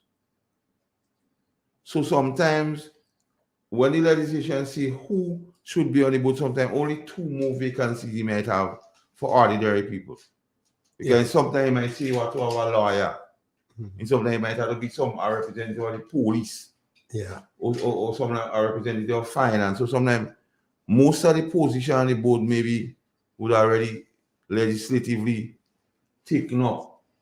So giving the people the impression that when you change board, all boards, I think some persons have to understand because persons are speaking about it, but even the supporters, even supporters of the Congress, I start saying, oh, they see this man on 2 boards and other thing. But you have to understand what the composition of the board requires, or the type of persons to be on the board. And I think that is a piece of information persons ought to understand. And it's not about going willy-nilly and saying things. But I just show that out for persons to understand it relates to the board. Somebody, because it is created by statutes and it determines who are the persons to be on the board. Yeah. Let me ask you, you feel we always have problem with the Nutmeg Association and the Cocoa Association. We always have problem with marketing board. The government decide they're going to do something about marketing board. You know, the Nutmeg Association, the farmers always have problem, you know, with even selling a nutmeg or receiving money or getting back pay. Do you hear anything about the government position now with the Nutmeg Association? Because the nutmeg is $5 a pound. I think it's about that. Now they're putting out an emphasis on marijuana. Marijuana is $500 a pound. Nutmeg is $5 a pound. I tell you, we're working with it. But recently, you remember there was this thing where they say, do spice and nutmeg. Nutmeg might take about 5 years. 5 years to but declare. Marijuana is out 3 to 4 months. Marijuana 5 months to declare. So which one you think young people will go for? Will they go to plant the marijuana that's selling $500 a pound? Nutmeg, $5 a pound.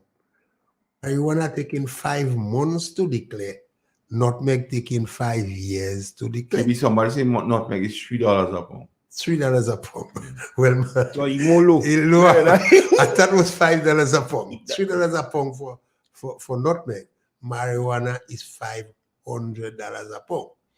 Now you decide to develop your marijuana industry.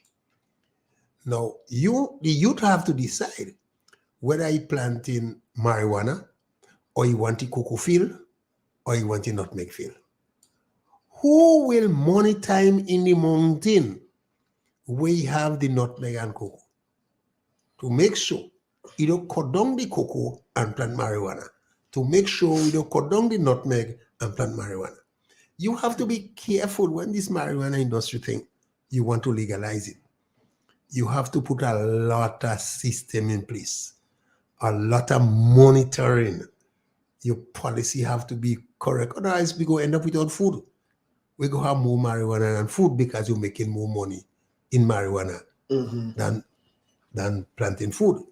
So it isn't that easy thing to do if you want, because I understand you want to generate employment.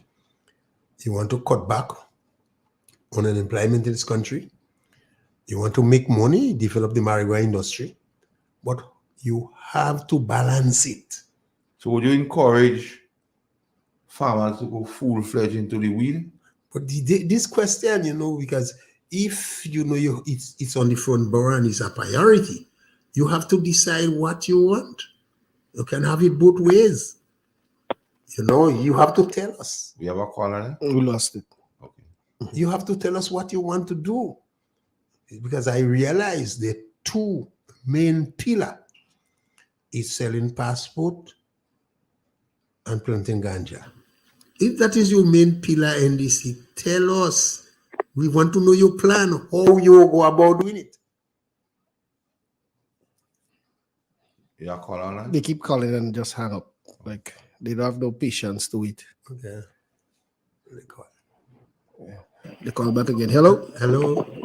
KB. Hello? Hello? Yes? They go sell more passport than the ganja. Sell more passport, KB. Yeah. That's what they go do. I tell you, lad, I'm going on the grenade. They will call on cocoa to plant the ganja. I don't have a problem with the ganja, because I want it for my medical use, Well. But they will sell more passport. There is something wrong in this country. LSP didn't lose that election. I don't believe me. LSP did not lose that election, Brilliant. That was stolen from us. Hey, you know what's going on now? You know what's going on in this country, right? Something wrong about just there. Somebody just sent that text that a young man says, hang himself. Young people start to get frustrated. He hang himself for what? Frustrated, and you promise the people something. Yeah, we're not sure about that comment, so let me see that. No, I tell you, and it says, book. No, let me do report what we see. There are certain rules we cannot, when we don't know. Somebody hang themselves. When we don't have all the information, all the facts, let us not just say let us not be a set of people who just like to run with mouth just so. Let me get the facts. I don't run with mouth because you don't get it on the news, Yeah, but sometimes the news don't have all the facts, comes. You can't run with me mouth, I'm sorry. People No, comes. Sometimes what we see on Facebook is not all the facts. We need to have the facts. I know on social media, not everything we see yes. is news. But I just come out to church and I went inside and everybody saying the same thing and then I sit and well, if I'm wrong, I apologize to the world. All right. Okay, I like that about you. You're a big woman. I hope the society will end up that way with much frustration and so on. And we have to all give people encouragement to stay strong. KB, social stability is important for every country. Yeah. Most countries in the region, and I don't go in far out of the region, Trinidad and Jamaica and other places, where the crime rate is high because of social instability. Yeah. Mm-hmm. So there's a direct correlation between social stability and crime. Yeah. And this government ought to understand how you maintain social stability with the social safety net programs. You can't just leave it out to punish people. Because what you're doing, you go punish the whole citizenry. Because the fear of crime is worse than crime itself. If every night you're going to sleep, KB, fearing that somebody will come and break in your house, it torture in you. So the social safety net programs is serving a real purpose. When a man, because of his situation, does not feel he has to commit a crime to survive, because there are things in place, there are social safety nets in place to give him a help me up until he gets on the way. So once you forget about that, so let's take the call. Hello. Yes, I have called back again.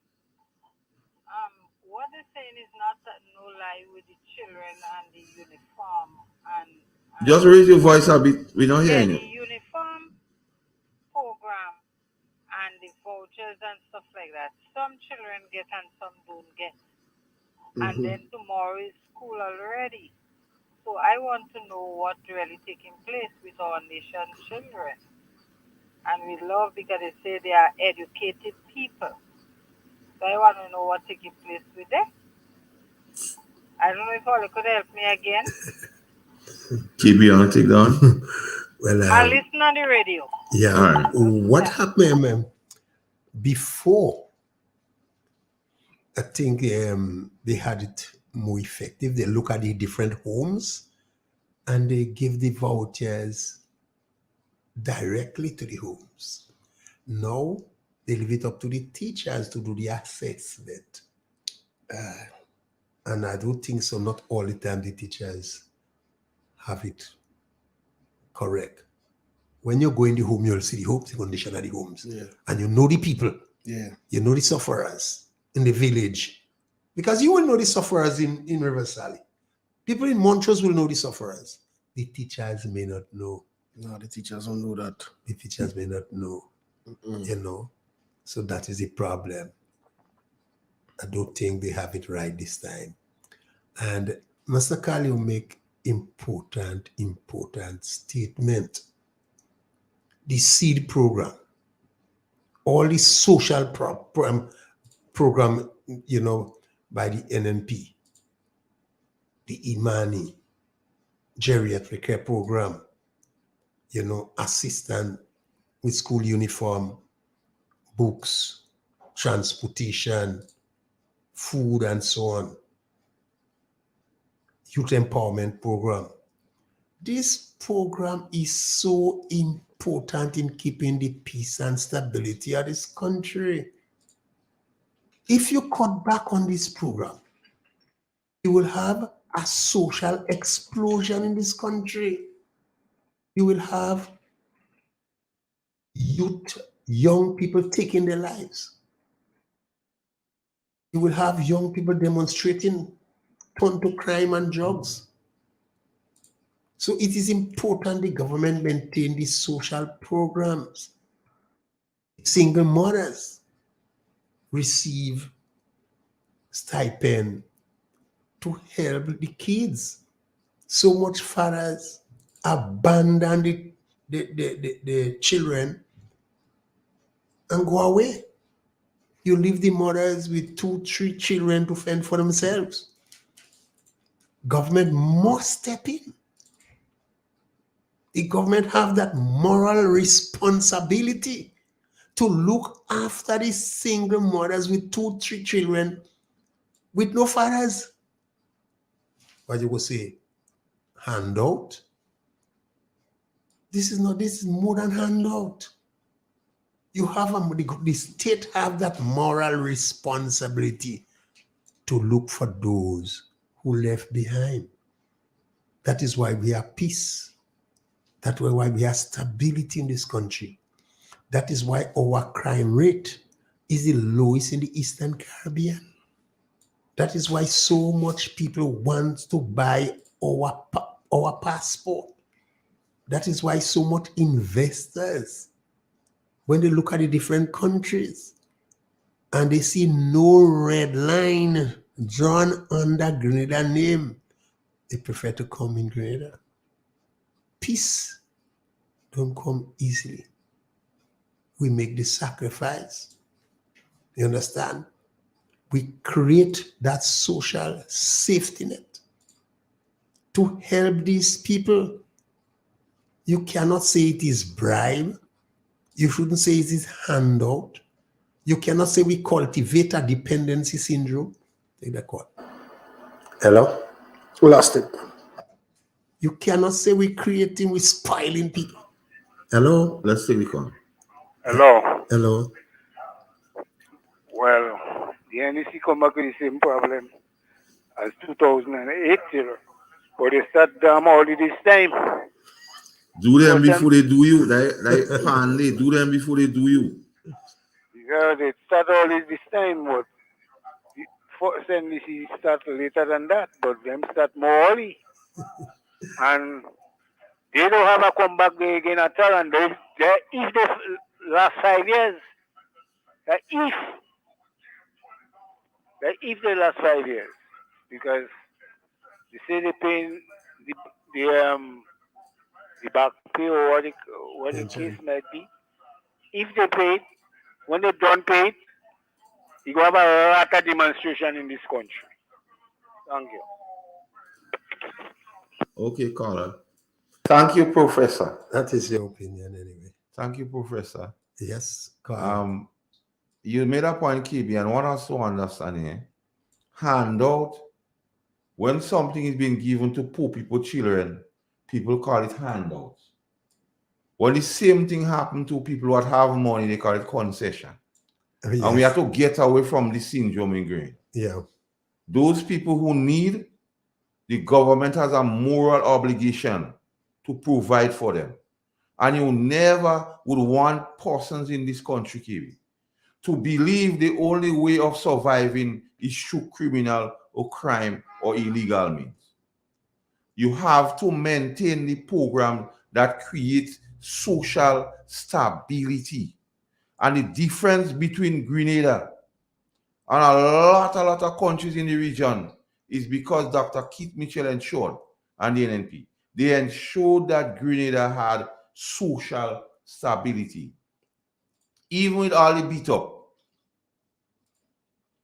they maintain that there are persons who need more than some, whose means does not afford them.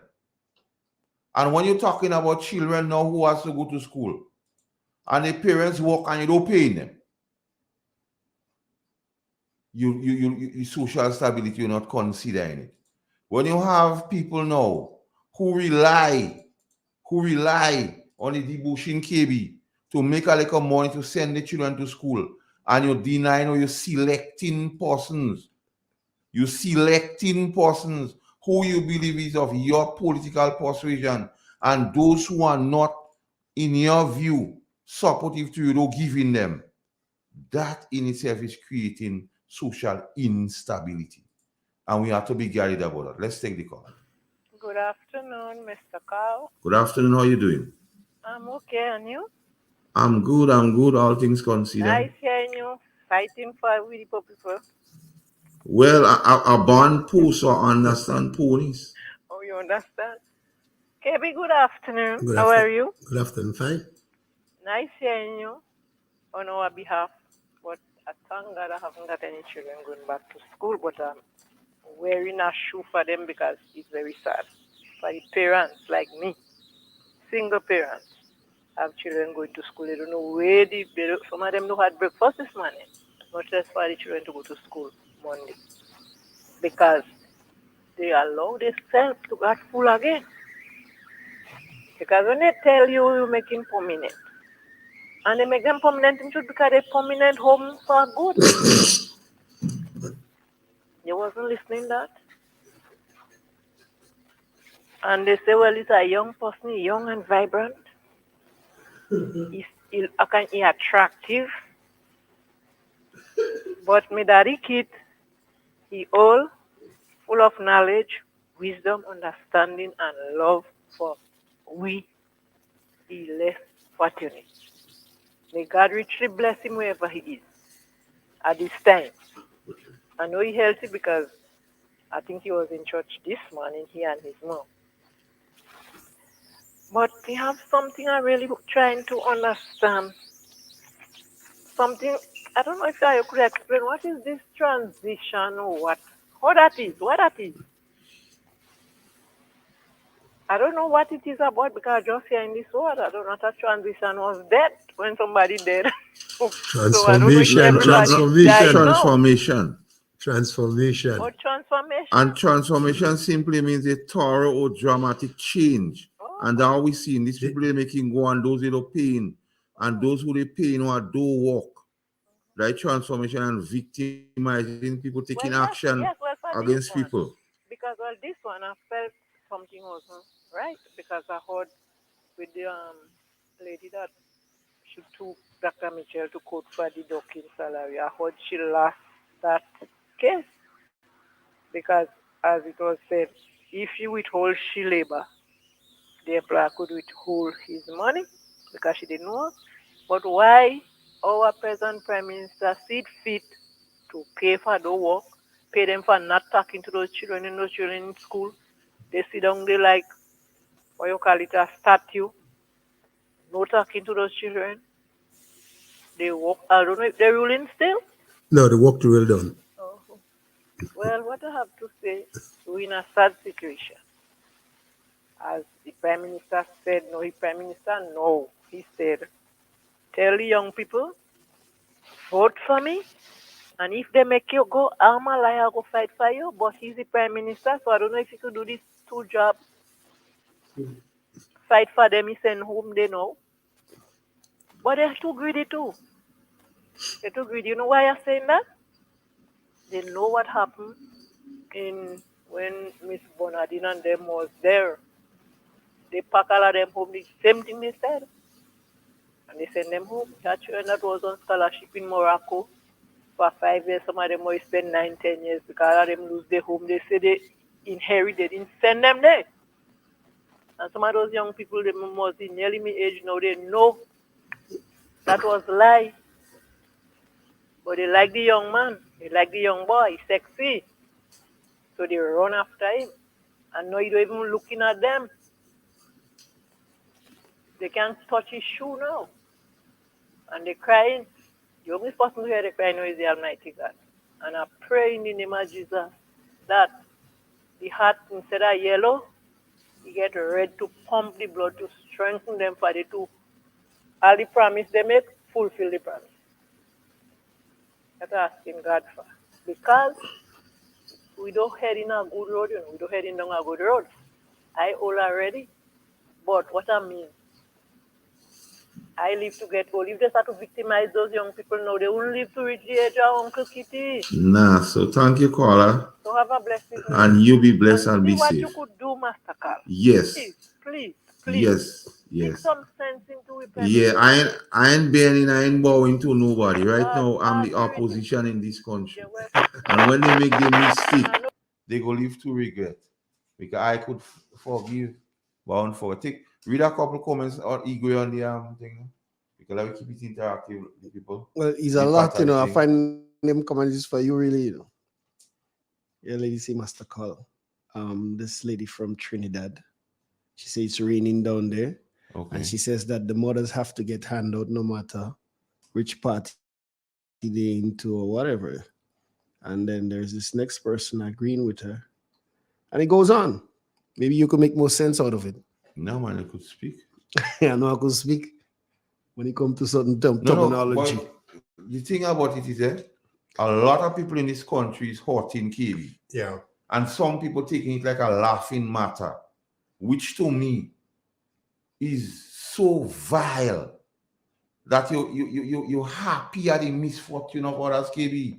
How could you sit, KB, in your right conscience and laugh at the demise of others because you perceive you and them are not on the same political page, KB?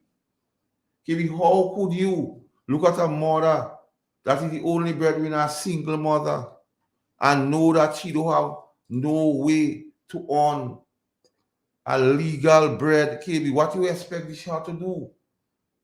and you're making it like a joke. You're glad and do them again. You only take them 2 weeks and they go forget. How could you?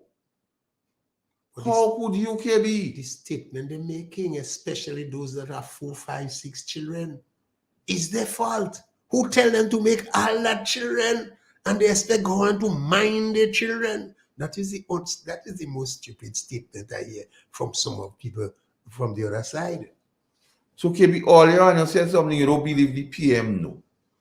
But Mr. PM, somebody go tell you I say that. Take a walk in Carrico and listen to the plight of the people. Don't take my word for it. Just go up there and see these people and them. Look them in the eye and understand what is going on, KB. Because KB, this thing is not a laughing matter, KB.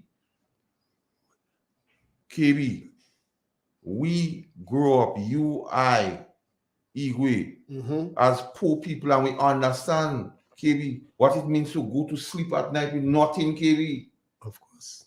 And why in this day and age, you putting people through this, especially single mothers and those what are trampling upon KB, is not those people who could defend themselves. No. If they take you walk, or if I had a walk and they take it, you will say, well, massacre and could see for themselves. These people, KB. No, they can't stand up on their own 2 feet. And we cannot take this as a laughing matter. No.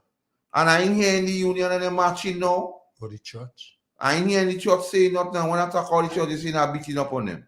I ain't here you taking collection for and to help them people and them. I don't hear one of them come and talk all the people and them, except Daisy Hazard and Brian Grant. Is a caller? Yeah, we have a call on WhatsApp. Hello. Hello, gentlemen. Hello. Why my daughter do not have a job? She was sanitizing. Temperatures are full. She's home. No pay as yet. Step away from the radio. But Step away from the radio, man. Step away from the radio. I'm hearing the delay. Yeah. Yes. Yes. Right now, I see about the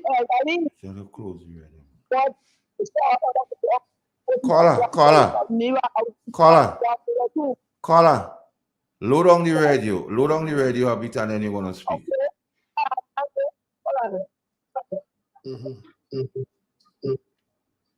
Yeah. Okay.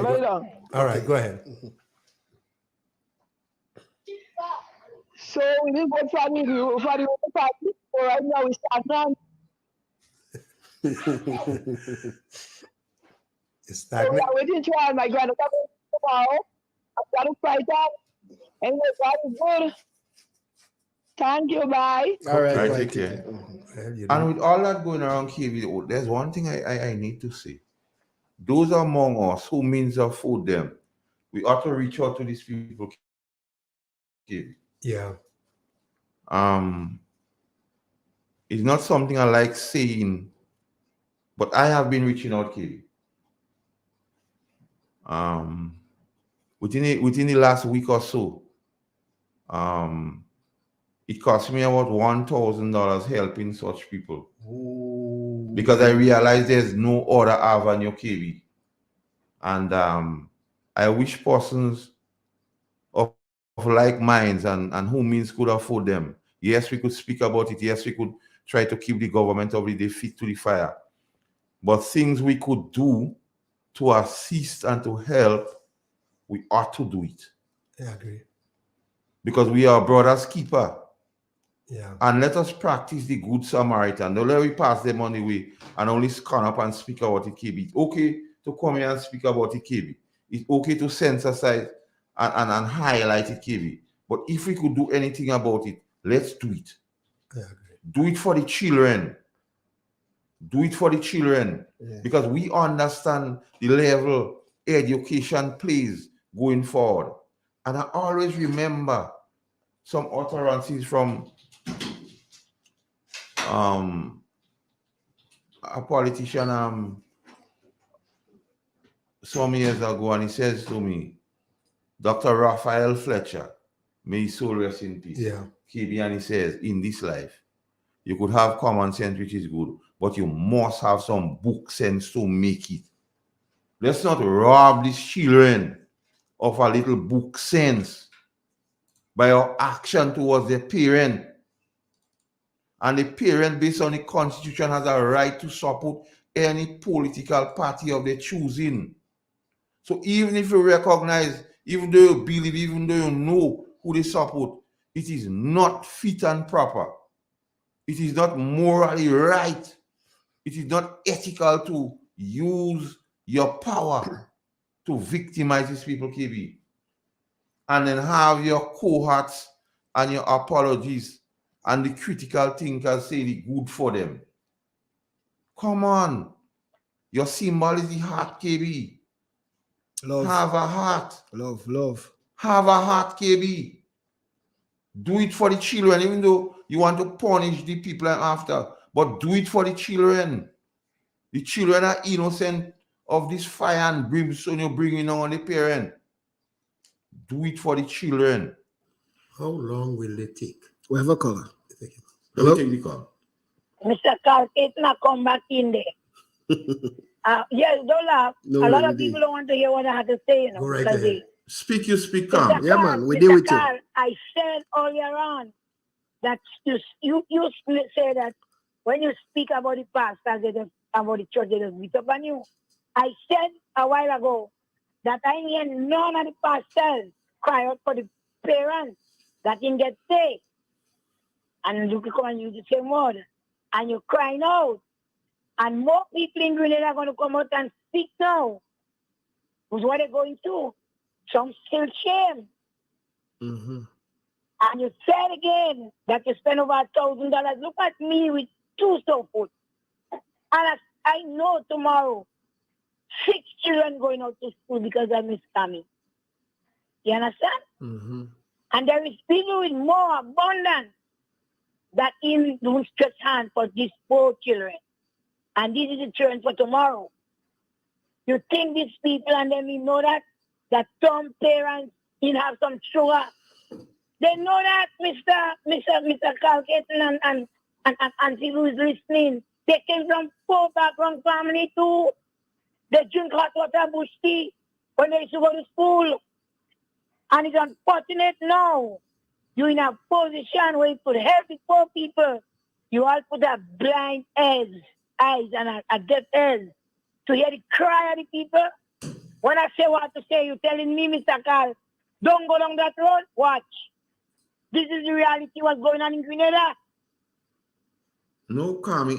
When I told you that I speak of, when we're giving out information here, we must understand how truth. You don't want to be responsible for libel and others. A couple people text us about the death of the kid. So I applaud what you're doing, calms, and I applaud you and I applaud your emotions you attach to it. However, when we say something, we want to be sure of what we're saying.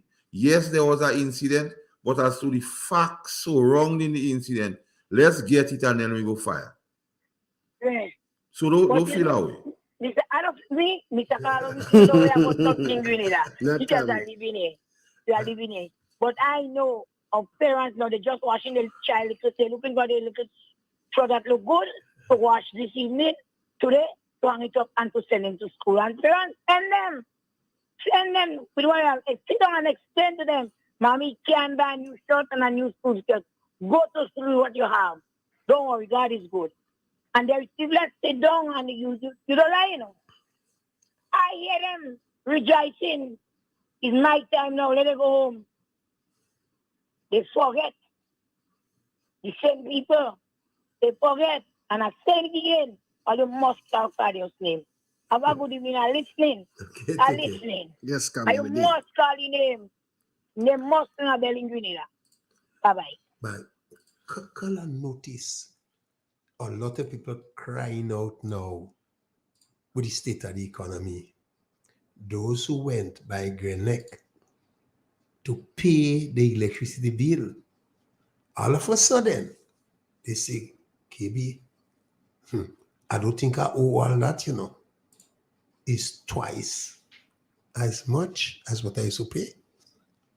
Even those in Nawasa crying out, and they said to them, especially those in Grenek, you don't know oil price gone up. So apparently, without any notice, people experiencing an increase, a spike in the electricity bill. I don't know if you get that feeling too or that you have that experience. But even in the grocery shop now, the dollar just can't stretch. KB, let me tell you something. I know of a particular gentleman that used to pay about $400 for electricity bill, and in recent times it's $750. So it's nothing. But I just want to go back a bit on the whole thing with the voucher and thing, Andrew. That's okay. That's okay. We worry. And yesterday, me and a friend of mine was take the call out. I'll talk about it after. Hello, caller. Hello. Hi, Hello. hi. You're talking about the heart, but Jeremiah 17:9 tell us about the heart. The Bible tells us about the heart, you know. It's deceitful and it's desperately wicked. Who could know it? Okay, caller. Yes, KB. And the friend who I was talking to, say she was, I was talking to a lady, and she says to me, call my run on a particular post and wonder how she making out for she children and school-wise. One time the person happy. The same person happy. Yeah.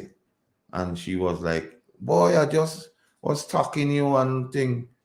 And when the person expressed because of the political affiliation, they refused to give them voucher. How could you?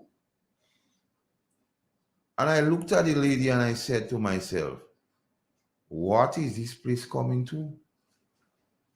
If you are so bold-faced and person saying, yes, do it, give me the work to do it, and them kind of chant you hearing on your own Grenadian people, not foreigners, you know. People who you sit on the same school bench with, people who you ride the same bus with, people who go in the same shows in Queen's Park with. You're saying, do them. KB, there comes a time, something has to happen, something got to give. Because you promise the people. You promise the people before God and man that you will be the prime minister for all. Okay, I don't understand how you're saying this man don't know this thing going on. Because the AG, the legal advisor to the cabinet and by extension the people of Grenada say it is done properly. What is going on in Carriacou and other places, KB. So the man don't know. Is he already playing dummy? Don't know. KB, something has to give. KB, this thing is not proper. If you go in after the heavyweight of your opponents, really NNP, like who was the ministers and so on, they're quite capable of taking care of themselves. But KB, when you're going after those who cannot defend themselves, KB. Yeah. KB. People doing sanitizing in the school. What else do I don't see how these people could be a threat to you politically.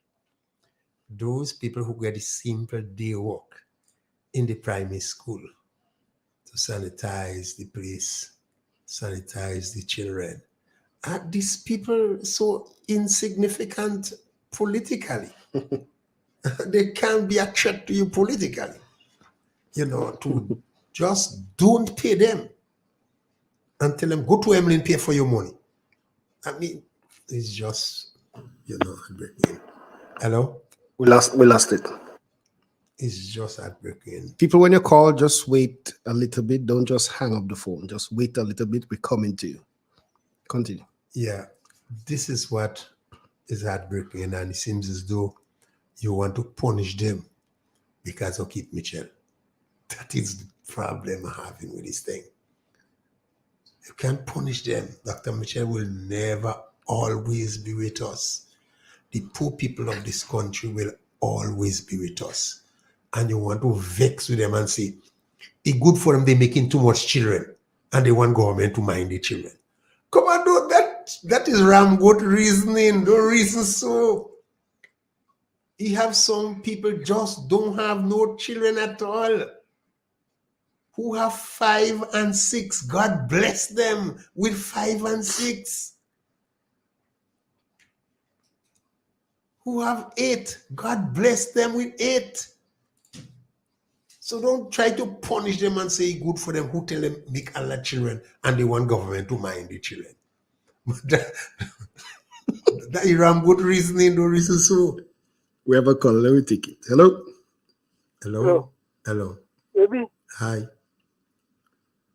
tomorrow is God, they won't be cooked and things in the school, cooked and so in the school. I don't know. I think the cooks will be there, but I don't think those people who doing the sanitizing. Just a new step. This is me, KB. Uh, The exchange, they've been working for 9 years. So they get a new one. I don't have. That. Listen, what I'm saying.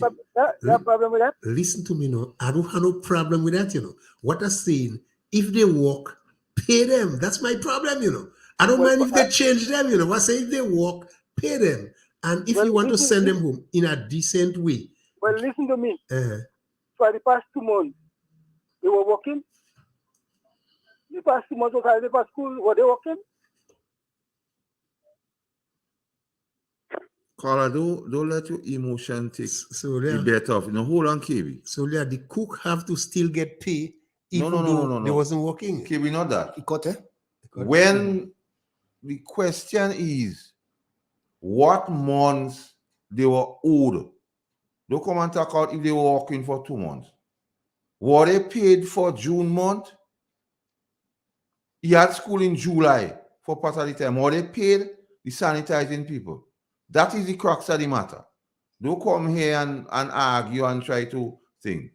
The fact is that the government has never said that they don't owe them. They say they are red flags. So you must listen. Listen what the government said. And they brought the matter before the AG. I hope this... They were red flags when the teachers didn't work. And they get paid. But you don't call in and say that one. These are the issues, what it is. And people like this scholar is jubilant about they exchange them. So they don't have to eat. They don't have people to take care of. They don't have bills to pay. So just change them. We have a next caller. Okay, take the call. Hello? Yeah, I call back. Yeah. They have to get paid for July month because they start to work July. It's sanitizing crew. So July. Okay, thank you, caller. All right. You see, what is happening? The government admit they work, you know. Yeah, so it seems as though the caller before did not listen. No, it doesn't listen. The government agree they work. What the government is saying, the concern about some problem with the contracts and so on. And if he does listen, even today, a member of the government spoke of red flags and the matter is before the AG. But I guess he don't listen.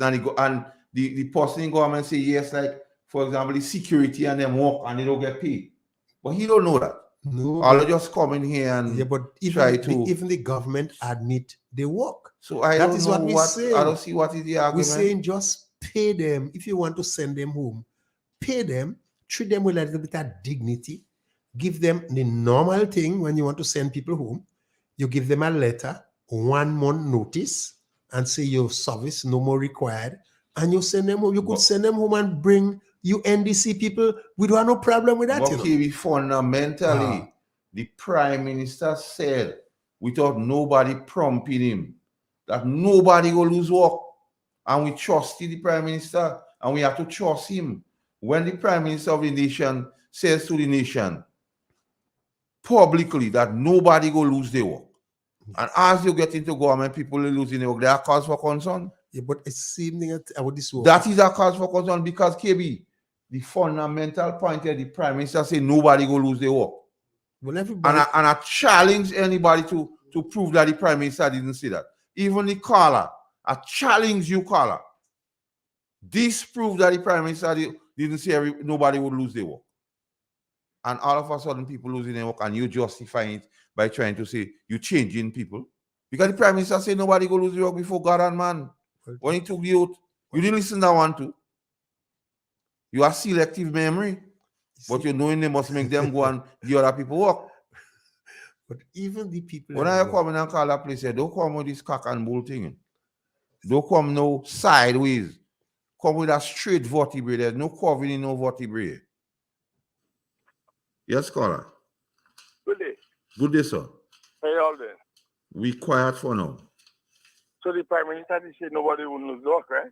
He said so, yeah. He said nobody will be sent home. Say that. Yeah.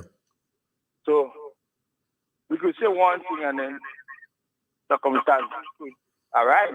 Yes, no problem with that. When we get there and we see how things running.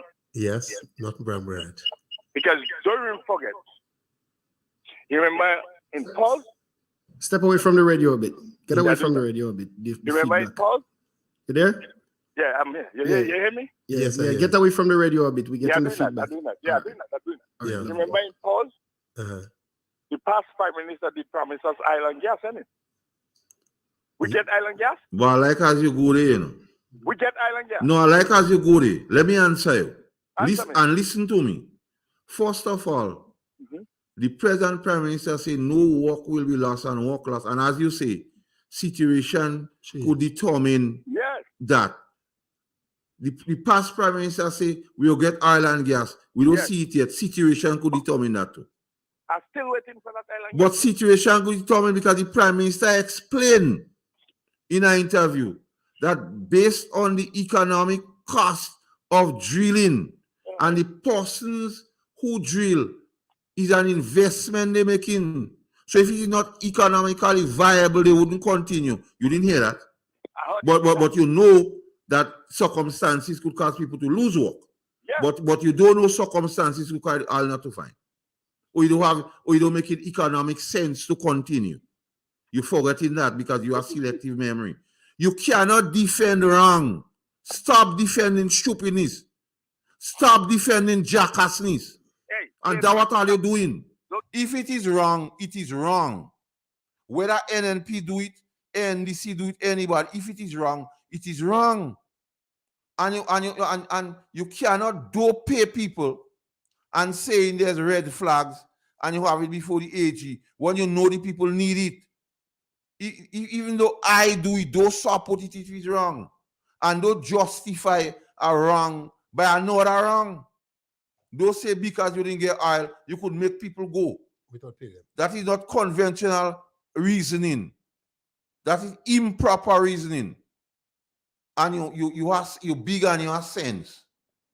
That is improper reasoning to come and say he promised oil because he explained why about the oil thing. He tell you the company hired to drill determined it was not financially viable at this time. So it's nothing, he didn't drill no oil. He could only cause it to drill or cause a company or enter into agreement with them. But you're talking about oil, you forgetting the National Democratic Congress supported Grindberg against Grenada. All that had to come in the oil discussion. Don't come pathway and sideway. You forget when the National Democratic Congress supported Grindberg against the people of Grenada in the oil saga. So don't come and talk about the St. Paul's. Talk about everything. Give the whole story. When you're speaking on oil, start from the genesis. Start from, and you have to speak about the agreement in Trinidad in July 2008. All these things. Talk about the continental shelf where it ends. All these things you have to talk about. Don't come and talk about Issei where you get oil. Talk about everything that's so wrong oil. And I'm very happy you asked that. So because you feel oil was spoken out and oil will come, so make poor people children go. So use that as an argument to make poor people children go. And then I'll say all your love for people and all your love people. Make poor people children go because you feel it in oil. And that is not a parallel argument. You can equate it. Those two arguments is not the same. They are different. So you cannot use one as an example. If you want some schooling, check me. Check the color. Hello. Hello. Hello. Hello. Hello. Hi, pleasant good evening. Hello. You've been trying to call for a while. Hi, Hi. KB, How you doing? Kason, and the listening public of Real FM. Go right ahead. I just calling to ask this question, yeah? Did the government remove the measures put in place by the NNP with respect to the Grenell cost? Yes, so yeah, some of the safety thing which the government at the time of the day put in has been removing some of the duties and so on. So that could be a result of the price spiraling. But Carla still looking at this situation in the bigger picture as to what happens to Grenell from here. Because it could be a lot of things. I don't want to give my theory yet. I'm watching. I'm on watch. I've taken out my shades and my glasses, and it relates to Grenell. I have my Marco knob on as to what will happen to Grenell going forward. So it's a salient call. Yeah. Okay. And on that note, I would like you to gather as much information on that issue and bring it to the forefront as soon as. Because, Carla, I am not bending. I am not bowing to nobody. Right now, I'm the opposition in this country. And when they make the mistake, they go live to regret. I might forgive, but not I won't forget. And I will let the people know. All right. Thank you. All right, and thank you so much. Oh gosh, sorry about that. We have our next caller again. Hello. Hello, good evening. Good evening. How are you? Fine. Yeah. The Prime Minister didn't say about, he found oil. All you must remember that word, he found oil. And it's looking good. So stop talking this nonsense and this rubbish. All you're talking. Leave the people, especially you massacre. I will ask that rubbish you're talking. Carla, that's your opinion. That's not my opinion. That's your whole opinion. That's why all you lost. That's why all you lost and all you lost again. But you're forgetting the Prime Minister, it says it is not economically viable. So Yes, you are talking oil. He found the oil. He said it is not economically viable. You're forgetting that part. No, I ain't forgetting that part. And why you don't mention it? After you realize he lied. After you realize he lied, that way you come back to that. You don't know Kid Mitchell. But you massacre, or you, Messi, Andre, Kennedy, all of them are failure. And that would cause NMP to lose. Right now, that would cause it. So shut all the damn mouth and come there. By pig get hit again. My mission accomplished today. We have a next one again. We have a next call again. Mission accomplished. Pig, they get agitated. You're welcome. Pig get hit. Once agitating the pigs, I'm happy. Caller, you come. I welcome that caller. Hello. Okay. You hold on. That caller is entitled to his view, but not his own facts. Right. You're entitled to your view, caller, but not your own facts. Okay. And I'm quite capable of defending myself. I don't need help by whatsoever means available. There we go. Antonito. Yeah, fellas, what you guys doing? Mm-hmm. Antonito, pigs getting hit by. Yeah, well, that's the point. We have to hit them from early because you see, we losing the traction and we wonder. Let me ask you a question.